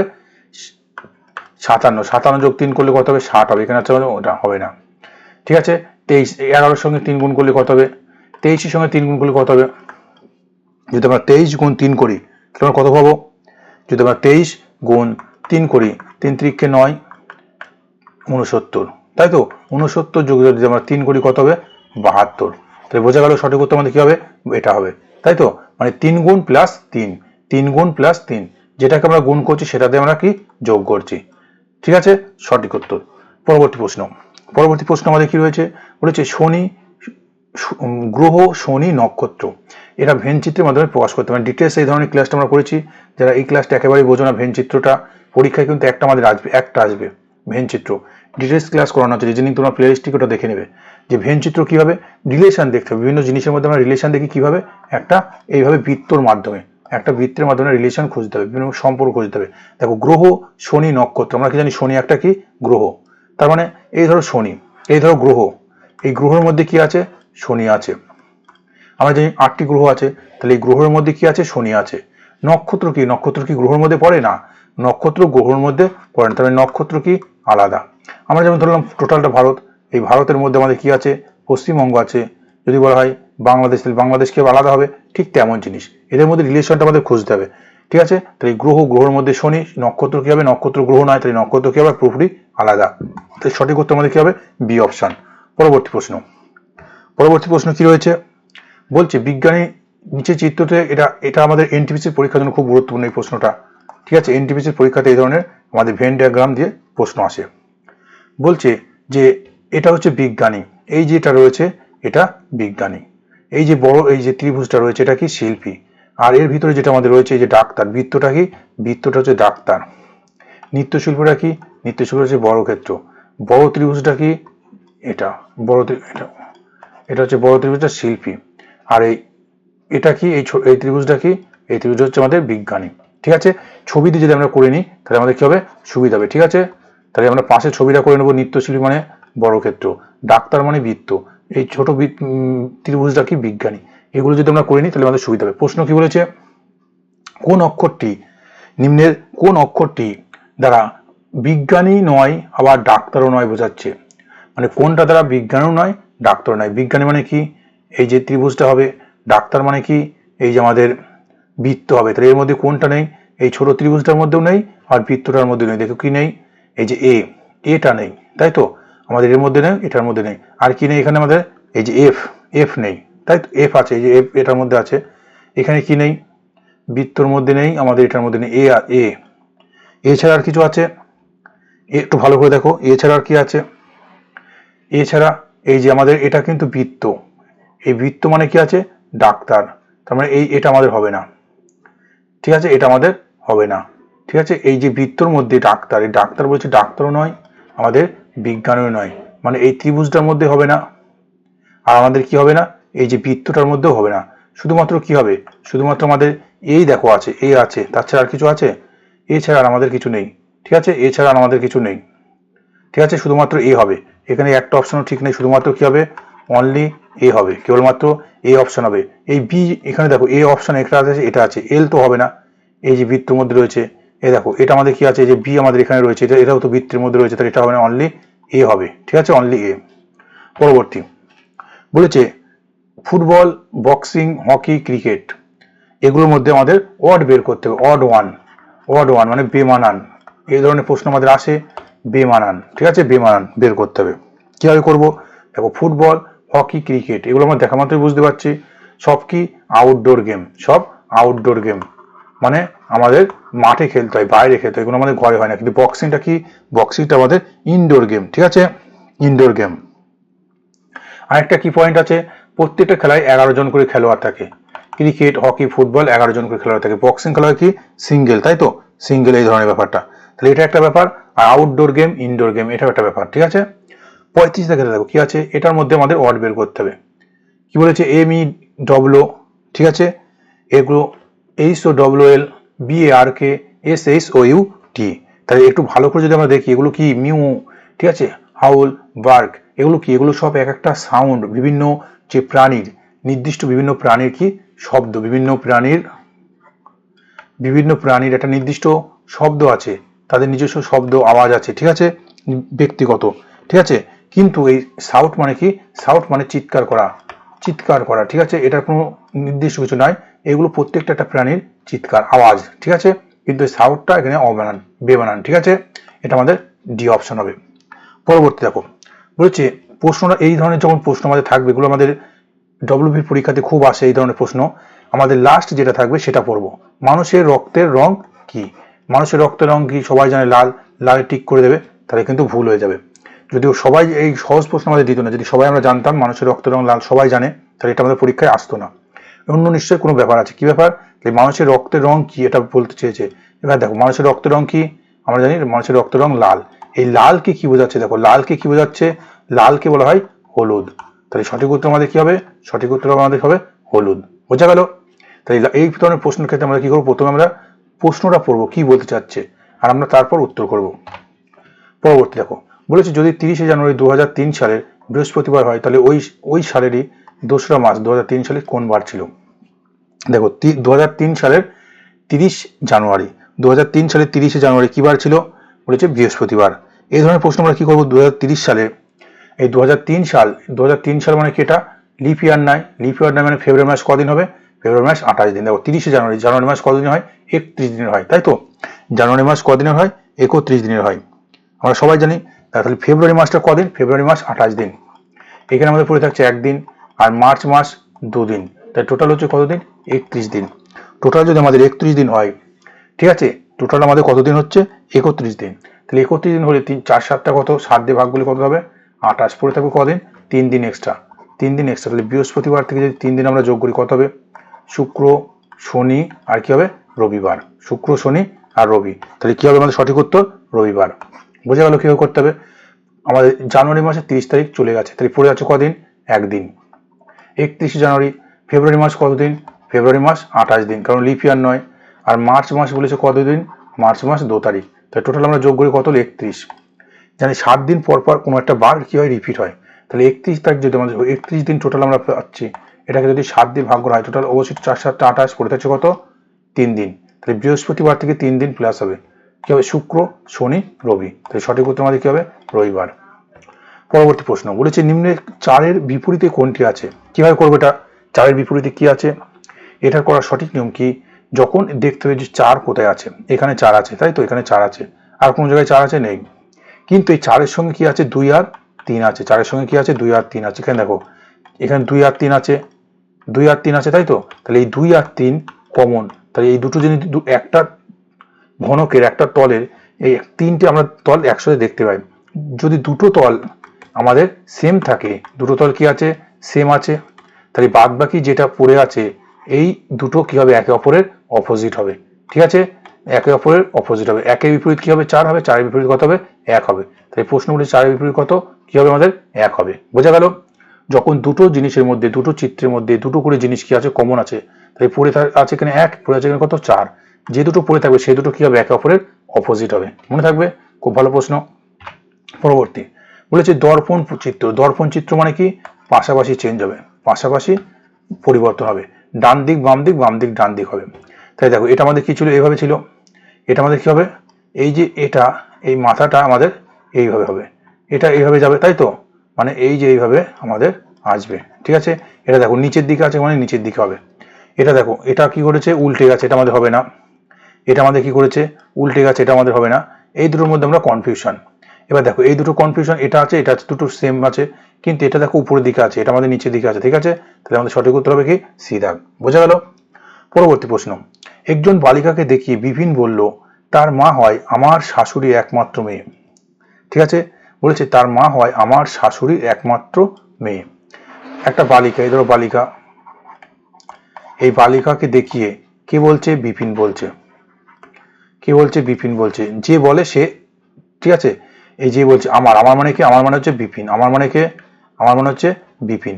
আমার শাশুড়ির একমাত্র মেয়ে, এই বিপিনের শাশুড়ি, বিপিনের শাশুড়ির একমাত্র মেয়ে কি হবে, বিপিনের বউ হবে, তাই তো। তার মা, তার মা, এই বউ এইটাকে, তার মা, এই যে বালিকাকে দেখিয়ে বলছে তার মা, এই বালিকার মা হচ্ছে কি, তার বউ, তাই তো। বোঝা গেল? তাহলে বিপিন মেয়েটির কি হয়, নিশ্চয়ই বাবা হবে, তাই তো। সঠিক উত্তর কি হবে, বাবা হবে। বোঝা গেল কেন হবে? তাই দেখো ভালো করে, এটা নিজের দিয়ে ভাবতে হবে, এই ধরনের রিলেশন যদি দেয় সবসময় নিজের দিয়ে ভাবতে হবে। যে বলে সে কি হয়, আমি বা আমার। বিপিন বলছে একটা বালিকাকে দেখিয়ে তার মা হয় আমার, এই আমার থেকে শুরু করবো, কোথা থেকে শুরু করবো, আমার থেকে শুরু করবো। আমার শাশুড়ির একমাত্র মেয়ে মানে কি, নিজের দিয়ে ভাবো, তোমার শাশুড়ির একমাত্র মেয়ে মানে কি, সে তোমার বউ। এই তোমার বউ কি হবে, ওই যে বালিকাকে বলছে তার মা, তার মা, তার মা মানে ওই বালিকার মা। ঠিক আছে, তার মা মানে কি, বালিকার মা। তাহলে বালিকার মা তোমার বউ, তার মানে কি হবে, সেটা নিশ্চয় তোমার মেয়ে, তাই তো। তাই বলেছে বিপিন মেয়েটির কি হয়, কি হবে, বাবা হবে। ঠিক আছে, পরবর্তী প্রশ্ন। পরবর্তী প্রশ্ন অঙ্কের থেকে রয়েছে, এগুলো আমরা জানি সঠিকভাবে। 3টি ঘন্টা এত এত সেকেন্ড অন্তর বাজে, ঘন্টাগুলি যদি একসঙ্গে বাজতে শুরু করে তাহলে 2 ঘন্টায় মোট কতবার তারা একসঙ্গে বাজবে, এটা আমাদের পরীক্ষায় করানো আছে, খুব ভালো প্রশ্ন। ঠিক আছে, কি বলেছে, 3টি ঘন্টা এত এত সেকেন্ড অন্তর বাজে, এত এত সেকেন্ড অন্তর। তাহলে কি করতে হবে, প্রথম আমাদের কি করতে হবে, লসাগু দেখা মাত্র কি হবে, লসাগু 20, 30, 40, লসাগু কিভাবে করবো, যারা একেবারেই পারে না, 10 দিয়ে দেখো প্রত্যেকটা যাচ্ছে 2, 3, 4, এবার দেখো 2 দিয়ে যাচ্ছে 1, 3, 2, তাহলে পড়ে থাকলো কত, 10 গুণ 2, 10 গুণে 20, 20 3 20, 60, 60 গুণ 2, 60 20 কত, 120। তাহলে লসাগু হলো কত, 120, 120 সেকেন্ড। 120 সেকেন্ড মানে কত, 2 মিনিট। 120 সেকেন্ড মানে ক মিনিট, 2 মিনিট। এটা কিন্তু বুঝতে হবে, সব সেকেন্ড বলেছে সেই জন্য সেকেন্ড বের হলো, কত, 2 মিনিট বলেছে। তাহলে 2 ঘন্টায়, 2 ঘন্টা, 2 ঘন্টা মানে কতবার, 2 ঘন্টা মানে 2 গুণ 60 মানে কত মিনিট, 120 মিনিট, 120 মিনিট। ঠিক আছে, এই 2 ঘন্টা মানে কত মিনিট, 120 মিনিট। তার মানে প্রতি 2 মিনিট পর পর কি হবে, তারা একত্রিত মিলিত হবে। তাহলে 120 মিনিটে কতবার মিলিত হবে, 120 মিনিটে কতবার মিলিত হবে, প্রশ্নটা কাটাকাটি করলে কত হবে, 60 বার। কিন্তু একটু বোঝার আছে, এই জায়গাটায় একটু আমাদের ভুল হয়, সবাই কিন্তু 60 বার করে দেবে, এটা কিন্তু 60 বার হবে না। মানে এই যে প্রথম মিলিত হবে তার আবার 2 মিনিট পর মিলিত হবে, এইভাবে আবার 2 মিনিট পর মিলিত হবে। তাই দেখো প্রথম 2 মিনিটে তারা কতবার মিলিত হবে, 2 বার মিলিত হবে। ঠিক আছে, তার মানে এখানে যেটা 60 হবে তার সাথে আমাদের কি করতে হবে, একবার এক্সট্রা হবে, একবার এক্সট্রা হবে। তাহলে কত হবে, সঠিক উত্তর আমাদের 61 হবে। এটা কিন্তু সবাই ভুল করে, এই জায়গাটায় 60 করে দেবে, কিন্তু 60 হবে না। বোঝা গেল? পরবর্তী প্রশ্ন, এদের গসাগু আর লসাগু, এটা আমরা করেছি অনেক ক্লাসে। যদি গসাগু বলে উপরগুলোর গসাগু, নিচেরগুলোর লসাগু, তাহলে উপরগুলোর গসাগু মানে সব করার মধ্যে কমন কত আছে, 5, 20, 25, এর মধ্যে কমন কি আছে, 5। আর নিচেরগুলো লসাগু, লসাগু কত, নিচেরগুলো লসাগু যদি করি উপরে আমাদের 5 হবে, আর নিচেই 28, 21, 42, এদের মধ্যে কমন কি আছে, দেখো 7 তো কমন, 7 এখানে 4 আছে, 3 আছে, 7-এর মধ্যে কত, 6, 7, 42, তাহলে 7 নিচে কমন থাকবেই। তার সঙ্গে পড়ে থাকবে কত, 3, পড়ে থাকবে কত, 2। ঠিক আছে, দেখো এখানে 3 আছে, 3-এর মধ্যে 2 আছে, এখানে 2 আছে, এক্সট্রা পড়ে আছে কত, আরো 2 পড়ে আছে। তাহলে 5 বাই কত, 5 বাই 3, 7, 21, 21 দুগুণে 42 কত 84, তাহলে 5/84, 5/84 মানে কত হবে? 5/84 মানে সঠিক উত্তর আমাদের দেখো 5/84 একটাতেই আছে, তাহলে সঠিক উত্তর এটা, এবার আমাদের করার দরকার নেই। বোঝা গেল? তাহলে গসাগু মানে কি? যেটার মধ্যে প্রত্যেকটার মধ্যে কমন জিনিস। এই দেখো 5, 20 আর 25, এটার মধ্যে কমন কত আছে? 5। এই 5 হচ্ছে সবচেয়ে বড় সংখ্যা যেটা প্রত্যেকটার মধ্যে কমন আছে। 20 মানে কত? দেখো 25 মানে 5 গুণ 5, 20 মানে কত? 5 গুণ 4, আর 5 মানে কত? 5 গুণ 1, 5 একে 5। তাই প্রত্যেকটার মধ্যে কমন দেখো 5 আছে, সবচেয়ে বড় সংখ্যা। তাহলে এই গসাগু মানে কি? এই গসাগু মানে হবে উপরে যেটা থাকবে সবচেয়ে কমন জিনিস সেটা। ঠিক আছে? আর লসাগু মানে কি? নিচের গুলো লসাগু করতে যখন গসাগু বের করবো, উপরগুলো গসাগু, নিচের গুলো লসাগু। তাই নিচের গুলো যখন লসাগু করবো তখন কি করবো? এই যে 28, 21 এগুলোকে আমরা লসাগু করতে পারি। এইভাবে যারা একেবারে পারো না, এইভাবে করলে অনেক সময় লাগবে, দেখা মাত্র আমাদের করে নিতে হবে। ঠিক আছে? 7 দিয়ে কাটলে 4 7 21, 3 7 21, ঠিক আছে, 6 7 42, 2 দিয়ে কাটলে 2 3, 3 3 9, 3 এবার 3 দিয়ে কাটবে 2 1 1, এবার কাটাকুটি করো, দেখো 7 2 14, 3 14 42, 42 2 কত? 84। ঠিক আছে? তাহলে নিচে কত হলো? 84। তাহলে 5/84, 5/84 একশো অপশন আছে, আর দেখার দরকার নেই। পরবর্তী প্রশ্ন, একটি বাক্সে 1 টাকা 50 পয়সা 25 পয়সার মুদ্রার অনুপাত এত। অনুপাত বলে দিয়েছে, সংখ্যা মানে এদের সংখ্যার অনুপাত কত? এত। 1 টাকা 50 পয়সা আর কত? 25 পয়সা। এদের বলছে সংখ্যার অনুপাত 1:2:4, 1:2 কত? 4। মোট বাক্সে কত টাকা আছে? 393 টাকা। তাহলে 1 টাকা দেখো, একটা যদি থাকে এটা হচ্ছে কিন্তু সংখ্যার অনুপাত। অনুপাত মানে কি বলেছে? সংখ্যা। দেখো সংখ্যার অনুপাত, মুদ্রার অনুপাত, সংখ্যা এটা। আর যদি এখানে কিন্তু মূল্যের অনুপাত বলে সেটা কিন্তু আলাদা হতো। তাহলে 1 টাকা যদি একটা থাকে তাহলে ক টাকা আছে টোটাল? 1 টাকা আছে। 50 পয়সা যদি দুটো থাকে তাহলে ক টাকা আছে? 1 টাকা আছে। 25 পয়সা যদি 4টে থাকে, এটা কিন্তু 4টি, ঠিক আছে, 4টা, এটা কিন্তু সংখ্যা 4টি, তাহলে কটা থাকবে? 1 টাকা থাকবে। তাই টোটাল ক টাকা আছে? 3 টাকা আছে। আর আমাদের প্রশ্ন বলেছে কত টাকা? 393 টাকা। 3 টাকার মান কত? 393। তাহলে 1 এর মান কত? এটা কাটাকুটি কত হবে? 1 3 1, কত হবে? 1 3 1 মানে 131। আমাদের প্রশ্ন বলেছে মোট কতগুলি মুদ্রা আছে? মোট কতগুলি? মোট কতগুলো ছিল? 1 2 আর 4। কত ছিল? 1 2 আর 4, মোট কতগুলো? 7। এই 7 মানে তাহলে কত হবে? তাহলে 1 মানে যদি 131 হয় তাহলে 7 মানে কত হবে? 131 গুণ 7, 7 একে 7, 3 7 21, 1 হাতে 2, 917টা, 917। বোঝা গেল কিভাবে করলাম? শুধু আমাদের প্রশ্নটা একটু পড়তে হবে। এখানে বলেছে সংখ্যার অনুপাত 1:2:4, মানে 1 টাকা আছে একটা, তাহলে ক টাকা আছে? 1 টাকা। 50 পয়সা আছে দুটি, তাহলে ক টাকা হবে? 1 টাকা। 25 পয়সা আছে 4টি, তাহলে ক টাকা হবে? 1 টাকা। ঠিক আছে? তাই টোটাল টাকা 3 টাকা। মোট টাকা কত বলেছে? 393, মানে 3 এর মান কত? 393। তাহলে 1 এর মান কত? 131। তাহলে 1 এর মান যদি 131 হয়, মোট কতগুলো মুদ্রা আছে? মোট বলেছে মোট কতগুলো আছে? 1 2 4, যোগ করলে কত হবে? 7। তাহলে 7 মানে কত? এটা। এ বছরের শুরুতে এত টাকা নিয়ে ব্যবসা শুরু করে, কয়েক মাস পর বি এত টাকা নিয়ে ব্যবসা শুরু যোগ দেন। বছরের শেষে দুজনে কি পেয়েছে? সমান লভ্যাংশ, মানে সমান লাভ পেয়েছে। তাহলে বি কত মাস পরে যোগ দিয়েছিল? আমরা জানি কোন একটা এটা পার্টনারশিপের অঙ্ক, এই ধরনের অঙ্ক আমরা ডিটেলসে ক্লাসে করেছি, ঠিক আছে, করবো। ওই ক্লাসগুলো অবশ্যই তোমরা দেখবে। কিভাবে করতে হবে? কোনো একটা ব্যবসায় লাভ ক্ষতি কিসের উপর নির্ভর করা হয়? যে ভাগটা কিভাবে হয়, তাদের ভাগটা হয় কিভাবে? তাদের যে মূলধন আছে, মানে টাকাটা কত টাকা বিনিয়োগ করছে, প্লাস কত সময় ধরে বিনিয়োগ করছে, তার উপরে কি টাকা তার লাভটা লসটা ভাগ হবে। কারণ কি, যে যত বেশি টাকা দেবে, যত বেশি সময় ধরে বিনিয়োগ করবে, তার লাভ তত বেশি হবে। এখানে বলেছে এ বছরের শুরুতে ব্যবহার করেছে কত টাকা? 800 টাকা। এ আর বি দুটো ভেবে গেল নি। এ 800 টাকা বছরের শুরুতে দিয়েছে, ঠিক আছে। কয়েক মাস পর কি বলেছে? বি 2400 টাকা নিয়ে শুরু করেছে, ঠিক আছে, কয়েক মাস পর। কিন্তু বছরের শেষে পুরোপুরি দুজনের সমান লাভ পেয়েছে। বছরের শেষে, 1 বছর মানে কত মাস? 12 মাস। 1 বছর মানে কত মাস? 12 মাস। এটা আমরা সবাই জানি। 1 বছর মানে 12 মাস, মানে এর টাকা কতদিন কাটবে? এর টাকা কেটেছে 12 মাস। কিন্তু এই বি এর টাকা কতদিন কাটবে সেটা আমরা জানি। ধরে নাও এক্স মাস কেটেছে, আমরা জানা নেই। এবার দেখো এখানে আমাদের শর্টকাট করতে হবে। এর দেখো দুটো শূন্য আছে, এখানে দুটো শূন্য আছে, তুলে দিতে হবে। এটা যদি আমরা কাটি, 6 3 6 18, 4 6 কত? 24। এবার আমরা দেখা মাত্র বুঝতে হবে, ঠিক আছে। 3 আর 4, এর 3 বারং কত? 3 বারং 36, ঠিক আছে। এর কত? 4x, ভালো করে বোঝো। এর কত? 4, এখানে পড়ে আছে x, মানে এর 36, এর কত? 4x, মানে একেও যদি সমান যেহেতু টাকা পাবে, এই যেহেতু 36 আছে, একেও কত করতে হবে? 36 করতে হবে। তাহলে এই 4x এর মান কত? 4x এর মান 36। তাহলে x এর মান কত? 36/4, কত হবে? 9। তাহলে x এর মান কত হলো? 9। মানে x এর টাকা কত মাস কেটেছে? 9 মাস কেটেছে। বলেছে বি কত মাস পরে, এই বি কত মাস কেটেছে, 9 মাস। বি এর কত মাস পরে ব্যবসায় যোগ দিয়েছিল, তাহলে টোটাল 1 বছর শেষে হিসাব হয়েছে, তাহলে 9 মাস যদি টাকাটা খাটে তাহলে ক মাস পর যোগ দিয়েছে, ব্যবসায় 3 মাস পর যোগ দিয়েছে। সবাই কিন্তু এই অপশন 9 মাস দিকে টেক করে দেবে, কিন্তু হবে না।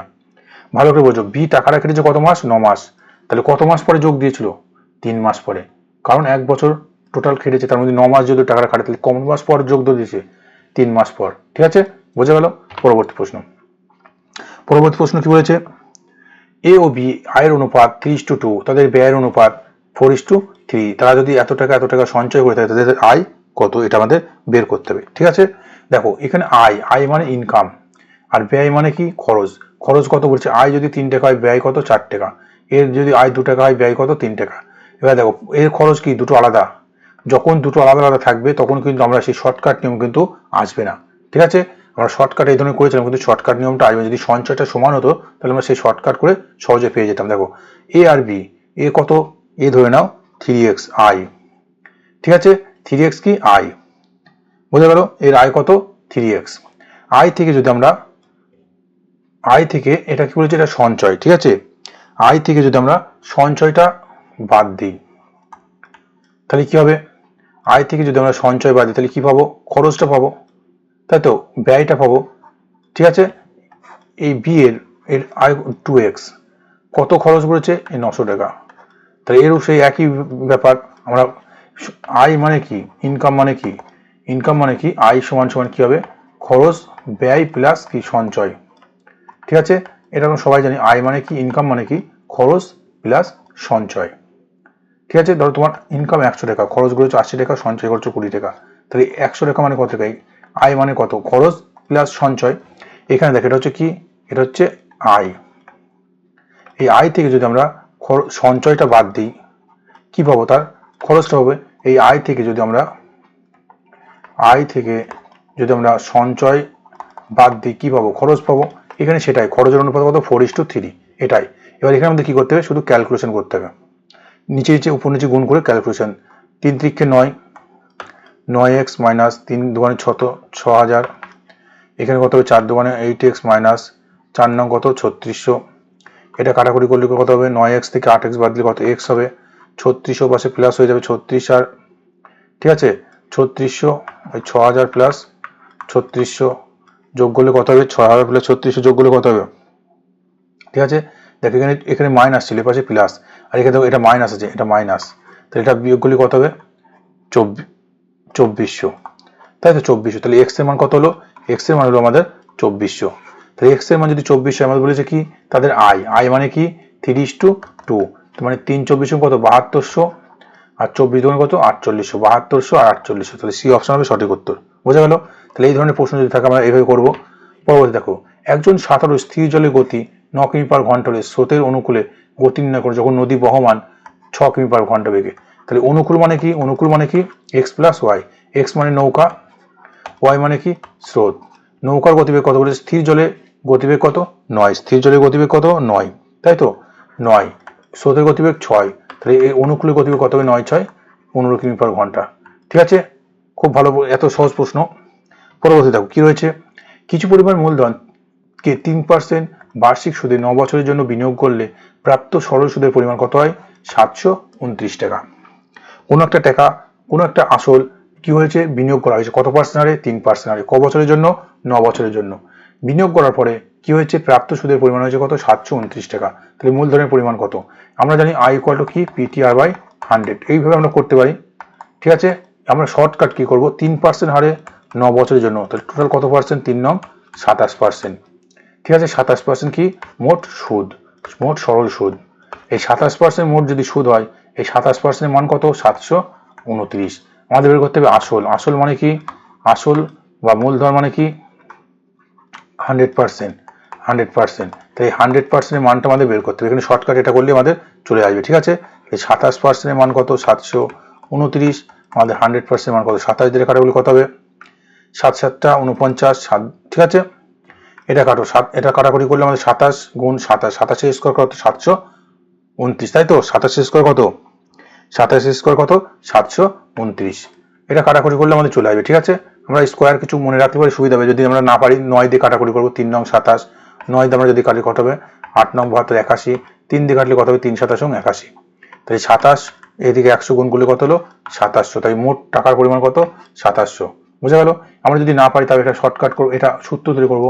আই মানে কত 729, পি মানে আসল, টি মানে সময়, ক বছর 9 বছর, আর মানে এটা নিচে 100। ঠিক আছে, এখানে আমরা পি মানে কত পাবো, এটা কাটাকুটি করলে আমরা পেয়ে যাবো এই সূত্র দিয়ে। কিন্তু শর্টকাট করতে হবে, পরীক্ষার সময় আমাদের শর্টকাট। 3% 9 বছর, তাই টোটাল কত পার্সেন্ট, 3 নং 27%, 27% মানে মোট সুদ কত 729, আমাদের আসল মানে কত 100%, তাহলে কত। পরবর্তী প্রশ্ন কি বলেছে, পরবর্তী প্রশ্ন বলেছে 5% সুদের হারে চক্রবৃদ্ধি ও সরল সুদের পার্থক্যের পরিমাণ হলো 305 টাকা 3 বছরে। মানে এই 5% হারে সরল সুদ আর চক্রবৃদ্ধি সুদের 3 বছরের পার্থক্য কত, আমাদের 305 টাকা। ঠিক আছে, তাহলে আমরা মূলধন বা আসলের পরিমাণ কত, আমরা শর্টকাট জানি, ধরো আসল আমাদের 100 টাকা। ঠিক আছে, এটা আমরা সরল সুদ করব, এটা চক্রবৃদ্ধি সুদ। তাহলে 3% আমরা যদি 5% করে হয়, তাহলে 3 তে 5 কত হবে, 3 বছরে 15%। এখানে যদি আমরা চক্রবৃদ্ধি সুদ যদি করি কত হবে, 5 5 5 হবে, কিন্তু এখানে কি হবে এক্সট্রা কত যোগ হবে, এই 5-এর 5%, 5-এর 5% মানে কত, 5 গুণ 5/100 মানে কত, 25/100 মানে কত, 25/100 0.25। ঠিক আছে, এখানে দেখো 0.25 হবে, এর জন্য আবার 0.25 হবে। ঠিক আছে, মানে দেখো এটার উপর এই সুদটা যখন দ্বিতীয় বছর আসছে তখন 5% তো হচ্ছে, এর উপর একটা সুদ, এটার উপর একটা সুদ, এই যেটা থাকবে তার উপর আবার এক্সট্রা সুদ হবে 0.25। এই 0.25 এর উপর 5%, 5/100 কাটাকুটি করতে হবে 4, 5/4। ঠিক আছে, এই পয়েন্ট তুলে নিচ্ছি 100, 5/400, এটা কাটাকুটি কত হবে 80, 1/80, 1/80। ঠিক আছে, 1/80 এটা হবে 1/80। তাহলে দেখো এখানে 15 হবে, 15 এখানে কত পুঁজি থাকবে, এক্সট্রা কত থাকবে, এক্সট্রা কত থাকছে, এটা এটার জন্য এটা, এটার জন্য এটা, এই যে এটার জন্য এটা, এটার জন্য এটা, টোটাল আমাদের হচ্ছে কত 0.75 প্লাস 1/80, 1/80 মানে কত, 1/80 মানে 1 পয়েন্ট দিয়ে শূন্য আনো 100, আবার শূন্য দিয়ে শূন্য আনো 100, 80 কে 80, 20 পয়েন্টের জন্য শূন্য পাবো 200, 8 দুগুণে 16, 160, 40 পয়েন্ট 400, মানে 0.125, 0.125, তাহলে 0.75, অর্থাৎ আমাদের পয়েন্ট যদি না যায় 0.75, এই যে 75 এখানে দেখো 15 হয়েছে, এখানে কত হয়েছে 15.75, তার থেকে একটু বেশি। ঠিক আছে, তাহলে এই 0.75 এর মান কত, 0.75 এর মান হচ্ছে 305। এখানে দেখো সরল সুদ হলো কত পার্সেন্ট, সহজ 3 × 15%, আর চক্রবৃদ্ধি সুদ কত হবে 15% হবে, তার সঙ্গে এক্সে 0.25 0.25 0.25 যোগ করলে কত হবে 0.75। তাহলে 0.75 এর মান কত, তার সঙ্গে এক্সট্রাও আছে, এটা মানে কত 305। তাহলে 100 মান কত, 100 মানে আসল, এই আসল ধরেছে কত 100, আমাদের মূলধন আসল 100 মানে কত, এই পয়েন্ট তুলে দিলে উপরে কত শূন্য, দুটো শূন্য, 75 দিয়ে যদি আমরা কাটি কত কত কত হবে 4 হবে, 4-এর কাছাকাছি আমাদের আসবে, কত হবে 4-এর কাছাকাছি আমাদের আসবে, 4×75 কত হয় 300। ঠিক আছে, তাহলে 4-এর কাছাকাছি মানে 40,000 কাছাকাছি আমাদের হবে। ঠিক আছে, এখানে আমরা এগুলো একটু অপশন ধরে করতে হবে, পুরো ক্যালকুলেশন করার দরকার নেই। পরবর্তী, একটি রম্বসের ক্ষেত্রফল নির্ণয় করো যখন একটি বাহুর দৈর্ঘ্য 10 সেমি এবং একটি কর্ণের দৈর্ঘ্য কত 16 সেমি। আমরা কি জানি রম্বসের ক্ষেত্রফলের সূত্র কি, রম্বস, এই রম্বসের ক্ষেত্রফলের সূত্র হচ্ছে কর্ণদ্বয়ের গুণফল। বলেছি রম্বসের একটি বাহুর দৈর্ঘ্য 10, এই ধরো বাহুটা 10। ঠিক আছে, কর্ণের দৈর্ঘ্য বলেছি 16, এই ধরো এই কর্ণটা কত 16, এই কর্ণটা যদি 16 হয় এটা 8, এটা 8, এটা যদি 10 হয় তাহলে এটা যদি এইটুকু, এইটা 8, এই ধরো এটা 8, তাহলে এই জিনিসটা কত, এটা যদি আমরা পাই, কর্ণটা যদি পেয়ে যাই তাহলে সুবিধা হবে। দেখো এইভাবে যখন জিনিসটা যাচ্ছে এটা আমাদের কি হচ্ছে সমকোণী ত্রিভুজ, এটা মনে রাখতে, এটা আমাদের কি হবে সমকোণী ত্রিভুজ। আর সমকোণী ত্রিভুজ মানে কি, যেভাবে আমরা পড়েছিলাম, এটা ধরো আমাদের অতিভুজ। ঠিক আছে, এটা হচ্ছে সমকোণ, এটা সমকোণ, তো এটা যদি সমকোণ হয়, এটা 90 ডিগ্রি, এটা অতিভুজ, এটা মানে 10, এটা ধরো 8, এটা তাহলে কত। ঠিক আছে, এই ধরনের প্রশ্ন করতে হবে, 10 স্কোয়ার মাইনাস এই 10-এর স্কোয়ার সমান সমান x স্কোয়ার ধরো প্লাস 8 স্কোয়ার, 8 স্কোয়ার মানে 64, তাহলে 10 স্কোয়ার মানে 100, 100 থেকে 64 বাদ দিলে কত হবে 36, x এর মান কত হবে, x এর মান হবে কত 6, তার মানে এই কর্ণটা কত, এটা 6, তাহলে এটাও 6, তার মানে 12। তাহলে আমরা কি জানি রম্বসের ক্ষেত্রফলের সূত্র কি, রম্বসের ক্ষেত্রফল মানে কি হাফ ইন্টু কর্ণ 1 ইন্টু কর্ণ 2, এগুলো আমরা প্র্যাকটিস করলে হয়ে যাবে। হাফ ইন্টু কর্ণ 1 কত 16, আর একটা কর্ণ কত হলো 12, ঠিক আছে, একটা কোণ কত হলো 12, তাহলে গুণ করলে কত হবে 6, 6 ষোলো কত 96, তাহলে সঠিক উত্তর আমাদের কত হবে 96। এটা বুঝতে হবে যখন এই রম্বসের কোণ দুটো পরস্পর ছেদ করে এখানে কি হয় সমকোণ 90 ডিগ্রি কোণ উৎপন্ন হয়। তারপরে 90 ডিগ্রি হওয়া মানে কি সমকোণী ত্রিভুজ, আর সমকোণী ত্রিভুজ মানে অতিভুজ স্কয়ার সমান সমান লম্ব স্কয়ার প্লাস ভূমি স্কয়ার। তাহলে এখানে আমরা সেটা পাবো, প্র্যাকটিস করলে সহজ হয়ে যাবে। দুটি গোলকের ব্যাসার্ধের অনুপাত এত, তাদের পৃষ্ঠতলের ক্ষেত্রফল অনুপাত। এখানে কিন্তু আমাদের সূত্র না জানলেও হয়ে যাবে। পৃষ্ঠতলের ক্ষেত্রফল বলেছে, পৃষ্ঠতল, পৃষ্ঠতল মানে কি আমাদের গোলক, এই যে গোলক থাকে স্পিয়ার থাকে, স্পিয়ারের পার্শ্বতলের ক্ষেত্রফলের সূত্র কি 4 পাই আর স্কয়ার, 4 পাই আর স্কয়ার। পার্শ্বতলের ক্ষেত্রফল কি পৃষ্ঠতল মানে হচ্ছে পার্শ্বতল, 4 পাই আর স্কয়ার। দুটো ব্যাসার্ধ, আর মানে কি ব্যাসার্ধ 3 আর 2, ঠিক আছে, এটা ধরো বড় আর এটা ধরো ছোট আর, 4 পাই আর স্কয়ার, ঠিক আছে, 4 পাই আর স্কয়ার। দেখো 4 পাই দুটোর মধ্যে কমন, তাহলে এই দুটো আমাদের বসে যাবে, কোনো অসুবিধা নেই। আমাদের এখানে বড় আর কত 3, 3 এর স্কয়ার, এটা ছোট আর কত 2, 2 এর স্কয়ার, 3 এর স্কয়ার কত মানে 9, 2 এর স্কয়ার মানে কত 4, 9 আর 4 হবে সঠিক উত্তর। বোঝা গেল? তাহলে ক্ষেত্রফল বললে এটা হবে। আর যদি বলতো আয়তন তখন আমরা কি করতাম 4/3 পাই আর কিউ। যদি বলতো আয়তন তার মানে কি পৃষ্ঠতল গোলকের আয়তনের সূত্রফল কি 4/3 পাই আর কিউ। তাহলে আর এর কিউ মানে কত করতাম, আর মানে 3, 3 এর কিউ, 3 এর কিউ মানে 27, মানে 2 এর কিউ মানে কত হতো 8, 27 8 হতো। এখানে কিন্তু বলেছে আমাদের কি পৃষ্ঠতলের ক্ষেত্রফল, পৃষ্ঠতলের ক্ষেত্রফল মানে কি পার্শ্বতল, ক্ষেত্রফলের সূত্র কি 4 পাই আর স্কয়ার, 4 পাই দুটোর মধ্যে কমন 4 পাই, এখানে আর এখানে বড় হাতের আর, ঠিক আছে, 3 এর স্কয়ার মানে 9, এটা 4, ঠিক আছে। পরবর্তী প্রশ্ন, এটা আমাদের একটা সিম্পলিফিকেশন অঙ্ক দিয়ে আছে খুব ভালো। আমাদের প্রথম কাজ কি বদমাসের সূত্র করতে হবে, বদমাস ব্র্যাকেটের কাজ, তাই তো, তারপরে কি ওর অফের কাজ, তারপরে ভাগ গুণ যোগ বিয়োগ। তাহলে প্রথম ব্র্যাকেটের কাজ, ব্র্যাকেটের কাজে দেখো 1 - 1 - 1 মানে 1 - 1, এখানে দেখো মাইনাস দুটো আছে 1 টাকা প্লাস, ঠিক আছে, তার মানে কত হবে -1 হবে। তাহলে -1 এরপর যখন বাইরে থেকে আসবে এই যে -1, এই -1 আমাদের থাকছে মানে 1 টাকা -2 টাকা মানে -1 টাকা।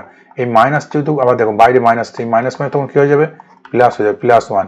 তাহলে +1 যোগ করলে কত হবে, ঠিক আছে, এই +1 এখন যোগ করলে কত হবে, এখন যোগ করলে 2 হবে। তাহলে 1 - 2, 1 - 2, এবার থার্ড ব্র্যাকেট আছে 1 - 2, তাহলে 1 টাকা থেকে -2 টাকা মানে কি -1।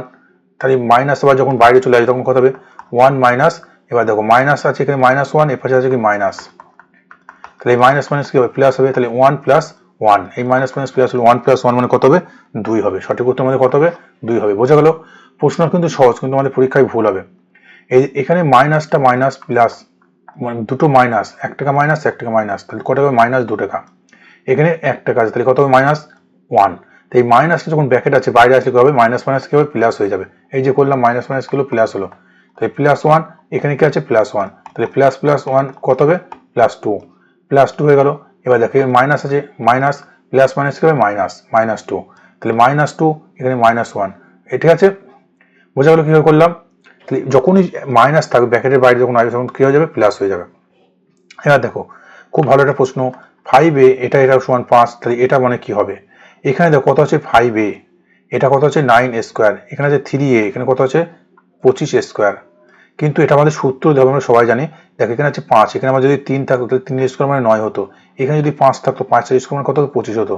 তাহলে এটা কি করব, এই জিনিসটাকে একটুখানি ভালো করে বোঝো, এটাকে আমরা যদি গুণ করি কত দিয়ে, উপর আমরা 3 আনতে হবে মানে 3/5, এটাকে কি করবো 3/5, এই পাশে কত আছে 5 আছে 3/5, তাহলে দেখো এই 5 এই 5 কেটে গেল, এই 3 এই 3 কেটে গেল, এই 5 এই 5 কেটে গেল, তাহলে উপরে পড়ে আছে কত 3a প্লাস এখানে পড়ে আছে কত 1/5a, এখানে দেখো কত পড়ে আছে 3।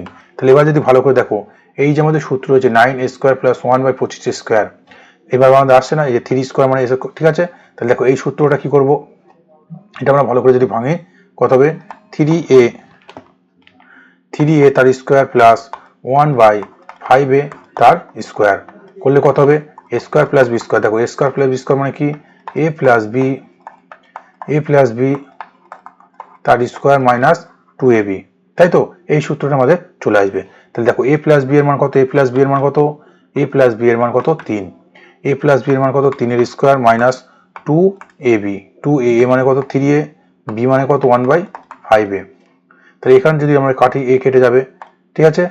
এবার দেখো 3 এর স্কয়ার 9, 9 মাইনাস 3 মানে কত 6, 6/5, 6 বাই কত 5, ঠিক আছে 6/5, এটা আমরা ক্যালকুলেশন করলে পরে সহজে আমরা পেয়ে যাব।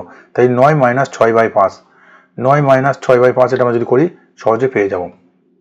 9 - 6/5, তাই 5 হবে, 5 9 45 - 6 39/5, 39/5, কিচ্ছু নয়, জাস্ট আমাদের এই জায়গাটা একটু বোঝার আছে। আর এখানে আমাদের সূত্র চলে আসবে, ঠিক আছে, a + b তার স্কোয়ার, ঠিক আছে, square + b square, a + b তার স্কোয়ার - 2ab। কত সময়ে 72 টাকা এত পার্সেন্ট বার্ষিক সুদে 81 টাকা হবে, ঠিক আছে, 72 টাকা এত পার্সেন্ট হারে 81 টাকা হবে কত সময়, মানে কত বছরে, ঠিক আছে।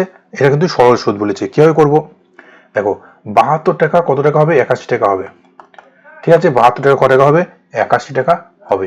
আমরা যদি সেই i = PTR/100 যদি করি, সেটা আমাদের পেয়ে যাব i মানে কত সুদ, মোট সুদ ক টাকা, দেখো মোট সুদ কত 81 টাকা হবে 72 টাকা দিয়ে ক টাকা 9 টাকা, তাই i মানে কত 9 টাকা, p মানে আসল 72 টাকা, t মানে বের করতে হবে, r মানে কত 4 × 24 আর 25, 25/4, ঠিক আছে, এটা মানে কত 25/4, পার্সেন্টেজ করলে কত 1/100 মানে কত, কাটাকুটি করলে 1/4 মানে 1/16, 1/16, ঠিক আছে 1/16, আর নিচে কত আছে, ঠিক আছে 100, ঠিক আছে। এবার এখানে আমরা কাটাকুটি যদি করি, এখানে আমরা সঠিক উত্তর পেয়ে যাব, ঠিক আছে, এখানে আমরা কাটাকুটি করে সঠিক উত্তর আমরা পেয়ে যাব, ঠিক আছে। এবার দেখো, এটা যদি আমরা না করি অন্যভাবে করা যাবে, কিভাবে, এটা মানে কত 1/16, 1/16 মানে কত 16 টাকা যদি রাখা হয় 1 টাকা বাড়ে মানে কত টাকা হবে 17 টাকা হবে, ঠিক আছে। এইভাবে যদি আমরা করি সেভাবে আমরা পাবো, এটা যদি আমরা ক্যালকুলেশন করি এখানে কিন্তু আমরা পাবো 4 × 4 = 16, ঠিক আছে। এবার আমাদের ক্যালকুলেশন করলে টি আসবে, টি সমান কত আসবে 4 × 9 × 100, নিচে কত, এই জায়গাটা আমাদের জাস্ট ক্যালকুলেশন করতে হবে, ঠিক আছে। তাহলে দেখো এখানে আমরা কি বুঝলাম, আসল আমাদের কত, এই পি কত 72 টাকা, আমাদের 81 টাকা হবে, মানে সুদ কত হবে, ইন্টারেস্ট কত হবে 9 টাকা, এটা আমরা বিয়োগ করে ফেলাম। আর মানে কত, আর মানে 6.4% বার্ষিক সুদের হার, এই 6.4 মানে কত 4 × 24/4, 24 আর 25/4%, 25/4%, এই পার্সেন্ট যদি তুলে নিচে কত আসবে 100 আসবে, ঠিক আছে। তো এটা কাটাকুটি করলে কত হবে, এটা কাটাকুটি করলে আমাদের কত হবে, এটা আমাদের 4 × 25 = 16, তাই তো, তাহলে উপরে 1 1 4 4 16, 1/16, তাহলে এই নিচে আমাদের 100টা আসবে না, ঠিক আছে, এখানে 100 আর আমাদের দরকার নেই। আর যদি আমরা 100 যদি না আসি তাহলে 25/4 করলে হবে 25/4%, ঠিক আছে, এটা 25/4%, তাহলে এইভাবে করলে হবে। i মানে 9, p মানে কত 72, t মানে বের করতে হবে, ঠিক আছে, আর r মানে কত 25/4, আর নিচে কত হবে 100, এভাবে করলে আমাদের হয়ে যাবে, ঠিক আছে। এখানে কাটাকুটি করব, 4 হবে, 4 দিয়ে কাটলে 4 8 72, ঠিক আছে। এবার আমাদের কি আসবে, t সমান কত হবে, t সমান হবে আমাদের এটা, ঠিক আছে, 9 × 4, নিচে কত 18, 18 দিয়ে কাটলে কত হবে 2, 2 2 মানে 4, t মানে কত হবে 2 হবে, জাস্ট আমাদের ক্যালকুলেশন করতে হবে, এখানে আর কিছু নেই, ঠিক আছে। এই সূত্র দিয়ে হবে 25/4, 25/4 মানে এটা যদি ভাঙি 1/16 ভগ্নাংশ, তখন আর পার্সেন্টেজ হবে না, আমরা যদি ভগ্নাংশ করে নিই তাহলে পার্সেন্টেজ আর এখানে আসবে না, আর যদি আমরা পার্সেন্টেজ লিখে দিই 25/4%, তখন আমরা এইভাবে করব 25/4%, ঠিক আছে। বলছি একটি ঘনকের মোট পৃষ্ঠতলগুলির ক্ষেত্রফল 216, একটা ঘনকের পৃষ্ঠতলের সমগ্র পৃষ্ঠতলের ক্ষেত্রফলের সূত্র কি, একটা ঘনকের মোট পৃষ্ঠতল করা থাকে, মোট পৃষ্ঠতলের 6টি পৃষ্ঠতল, ঠিক আছে, 6টি পৃষ্ঠতলের ক্ষেত্রফলের সূত্র কি বলেছে, মোট যে 6টি পৃষ্ঠতল আছে সেই পৃষ্ঠতলগুলির ক্ষেত্রফলের মোট সমষ্টি কত 216, একটা পৃষ্ঠতল ঘনক মানে কি বর্গক্ষেত্রের 3D রূপ, বর্গক্ষেত্রের, তাই বর্গক্ষেত্রের ক্ষেত্রফলের সূত্র কি, বাহু স্কয়ার মানে স্কয়ার, আর 6টি যদি হয় তাহলে কত হবে 6x², এই 6x² মানে কত 216, তাহলে x² মানে কত 216/6, এটা যদি আমরা কাটাকুটি করে কত হবে 36, তাহলে a² মানে যদি 36 হয় তাহলে a মানে কত, a মানে 6, তার মানে বাহু কত, এই বাহু হলো কত, বাহু হলো একটা সাইড কত 6। আমাদের বলেছে ঘনকটির আয়তন, আয়তন মানে সূত্র কি, আয়তনের সূত্র হচ্ছে বাহু কিউব মানে a 6 এর কিউব করলে কত হবে 6 × 6 × 6, তাহলে কত হবে সেই আমাদের 6 6 36 336 কত 216, কত হবে 216, বোঝা গেল। খুব ভালো কিন্তু প্রশ্নটা এনটিপিসির পরীক্ষা, এসএসসি জিডির পরীক্ষার জন্য আসতে পারে। একটা ঘনকের মোট পৃষ্ঠতলগুলির ক্ষেত্রফল, মোট পৃষ্ঠতল মানে কটা, 6টা পৃষ্ঠতল। একটা পৃষ্ঠতলের ক্ষেত্রফল সূত্র কি, তার বাহু, বাহু মানে এগুলো সব বর্গক্ষেত্র, মানে একটা বাহু a স্কয়ার, ঠিক আছে, এ তাহলে a মানে 6a স্কয়ার, 6টি তল, পৃষ্ঠতলের মোট পৃষ্ঠতল বলেছে 6টা, ঠিক আছে, মোট বলেছে মোট পৃষ্ঠতল কটা, 6টি। তাহলে একটা পৃষ্ঠতলের ক্ষেত্রফল যদি x স্কয়ার হয় তাহলে 6টা কত হবে, 6a স্কয়ার, 6a স্কয়ার মানে 216, তাহলে a স্কয়ার মানে কত, 36, a মানে কত, 6। তাহলে একটা বাহুর দৈর্ঘ্য কত, 6, একটা বাহুর দৈর্ঘ্য যদি 6 হয় তাহলে টোটাল ঘন আয়তন বের করতে হবে। আয়তনের সূত্র কি, আয়তনের সূত্র হচ্ছে বাহু কিউ, বাহু কিউ মানে 3টি সাইড বাহু গুণ হবে, তাহলে a গুণ a গুণ a মানে কত হবে, 216। বলেছে 60 লিটার একটি মিশ্রণে দুধ ও জলের মিশ্রণ অনুপাত 2:1, ওই মিশ্রণের কত লিটার জল মেশালে মিশ্রণের দুধ ও জলের অনুপাত কত হবে, 1:2 হবে। কি মেশানো বলেছে, এখানে প্রশ্নটা পড়তে, ওই মিশ্রণের কি মেশানো হবে, কত লিটার জল মেশানো হবে, জল, জল যদি মেশানো হবে, কিন্তু আমাদের মিল্ক এটার পরিমাণ কি আছে, দুধের পরিমাণ কিন্তু ফিক্স, কোনো চেঞ্জ হবে না। তাহলে টোটাল মোট মিশ্রণ ছিল 60 লিটার, ঠিক আছে। এখানে অনুপাত কত ছিল, 2:1, 2:1 মানে কত, 60 লিটার থেকে কত হবে, 60, আর 60 লিটার কত হবে, 40 হবে, আর 20 লিটার হবে। 40 লিটার কত লিটার, 20 লিটার। বলেছে কত লিটার জল মেশালে মিশ্রণের দুধ ও জলের অনুপাত 1:2 হবে, মানে আমাদের দুধের অনুপাত কত হবে, 1, আর জলের অনুপাত কত হবে, 2। এবার দেখো জল মেশানো হবে, জল যদি মেশানো হয়, এটা কিন্তু মিল্ক কিন্তু ঠিক থাকছে, ঠিক আছে। দেখো এটা কিন্তু আমাদের সেম থাকবে, এটা কিন্তু কোনো আমাদের চেঞ্জ হবে না। আছে কত, 40 লিটার আর কত লিটার, 40 লিটার আর কত, 20 লিটার। এখন অনুপাত কত বলেছে, 1:2 কত হবে, 2 হবে, 1:2 অনুপাত কত হবে, 2 হবে, মানে এই যেটা কিন্তু সেম, এটা কোনো চেঞ্জ নেই। তার মানে একের পরিমাণ কত, 40 লিটার, তাহলে 2 এর পরিমাণ কত, 2 এর পরিমাণ কত হতে হবে, নিশ্চয়ই 2 এর পরিমাণ হতে হবে 80 লিটার, 80 লিটার, কিন্তু আছে কত আমাদের 20 লিটার, তাহলে মেশাতে হবে কত, 80 লিটার আছে, ঠিক আছে, মেশাতে হবে কত, 60 লিটার, তাহলে আমাদের জল মেশাতে হবে কত লিটার, 60 লিটার। কি হবে দেখো, শর্টকাটের বোঝে না তো, টোটাল আমাদের 60, 60 এর মধ্যে 2:1 মানে কত ছিল, 40 আর 20। এখন আমাদের মেশানো হবে জল, তাই দুধের পরিমাণ ঠিক আছে, কোনো মিশ্রণ মেশানো হয়নি, তুলে নেওয়া হয়নি, তাহলে এখন অনুপাত কত বলেছে, 1:2 হবে, 1:2, তাহলে একের পরিমাণ কত, 40, তাই 2 এর পরিমাণ কত হবে, 2 এর পরিমাণ 1 মানে 40, 2 মানে কত, 80 লিটার, কিন্তু আছে কত আমাদের 20, তাহলে মেশাতে হবে কত, এক্সট্রা মেশাতে হবে কত, 60 লিটার। পরবর্তী প্রশ্ন, একটি ট্রেনের গতিবেগ ঘন্টায় 10 কিমি বৃদ্ধি পায়, এত কিমি পথ অতিক্রম করতে ট্রেনটি 20 মিনিট 30 মিনিট কম সময় লাগে, 30 মিনিট কি সময় লাগে, কম সময় লাগে, ঠিক আছে। 10 কিমি বৃদ্ধি পায়, ট্রেনটির প্রাথমিক গতিবেগ কত ছিল, দেখো অপশনগুলো আমাদের দেখো, অপশনগুলো আমাদের ছিল 40 কিমি পার ঘন্টা, 50 কিমি পার ঘন্টা, ঠিক আছে, 30 কিমি পার ঘন্টা, ঠিক আছে, এগুলো আমাদের প্রশ্ন ছিল। দেখো ভালো করে বোঝো, 10 কিমি পার ঘন্টা যদি গতিবেগ বৃদ্ধি পায়, 100 কিমি বলেছে দূরত্ব অতিক্রম করতে তার 30 মিনিট কম সময় লাগে। এটা আমরা অপশন চয়েস করে করলে পরে সুবিধা হবে। একটু যদি আমরা ভেবে নিই, তাহলে 100 কিমি পথ যাচ্ছে, যদি 50 কিমি করে ধরা হয় তাই সময় লাগবে কত, শর্টকাট 2 ঘন্টা। যখন 10 কিমি করে বৃদ্ধি পাবে তাহলে 100 কিমি মানে এখন গতিবেগ 60, তাহলে সময় লাগবে কত, কম লাগবে, 1.6 এরকম সময় লাগবে। তাহলে এখানে বলছে 30 মিনিট, 30 মিনিট মানে 1.5 ঘন্টা লাগার কথা, কিন্তু এটা হচ্ছে না। এবার দেখো 40 যদি ধরি, 100 কিমি যদি 40 কিমি বেগে যায় তাহলে কত সময় লাগবে, 2.5 ঘন্টা। এখন 10 কিমি যদি বৃদ্ধি পায়, এখন গতিবেগ কত, 50 করে, তাহলে কতক্ষণ সময় লাগছে, 2 ঘন্টা। তাহলে আগের থেকে এখন কতক্ষণ সময় লাগছে, 30 মিনিট কম সময় লাগছে। তাহলে অপশন টেস্ট করে কিন্তু আমরা এটা করতে পারবো, শর্টকাট, ঠিক আছে। এটা কিন্তু কোনো কোনো জিনিস আমাদের অপশন টেস্ট করতে হবে, ঠিক আছে। সব জিনিস যদি আমরা বড়ভাবে করতে চাই কিন্তু হবে না, বোঝা গেল, সব কিন্তু বড় জিনিসভাবে করলে হবে না, অপশন টেস্ট করে কিছু কিছু আমাদের জিনিস করতে হবে পরীক্ষার সময়, ঠিক আছে।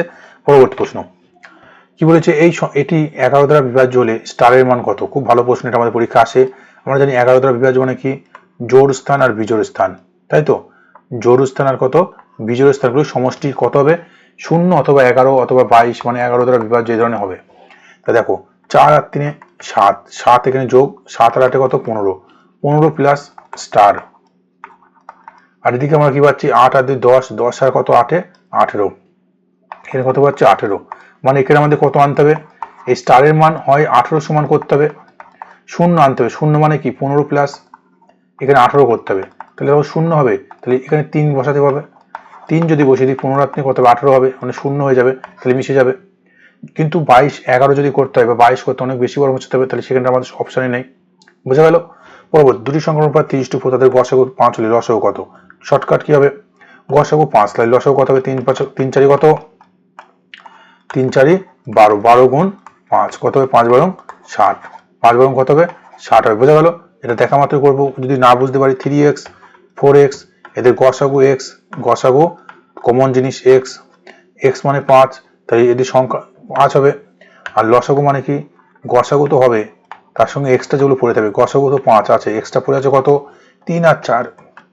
এই 3 আর 4 দেখো, 3 আর 4 যদি আমরা লসাগু করি কত হবে? 12 হবে। 5 গুণ 12, 5 বারং কত হবে? 60 হবে। পরবর্তী প্রশ্ন বলছে একটি 100টি সংখ্যার গড় কত? 44। 100টি সংখ্যার গড় 44। এর আরো যদি 4টি সংখ্যা যোগ করা হয় তাহলে এখন কটা সংখ্যা হবে? 104টি সংখ্যা। এই 4টি সংখ্যার গড় কত? যোগ করা হলে বলেছে মোট নতুন গড় কত হয়? নতুন গড় হয় কত? 50। নতুন 4টি সংখ্যার গড় কত? তাহলে এখানে আমরা 100 সংখ্যার গড় কত? 44, মোট কত? এত।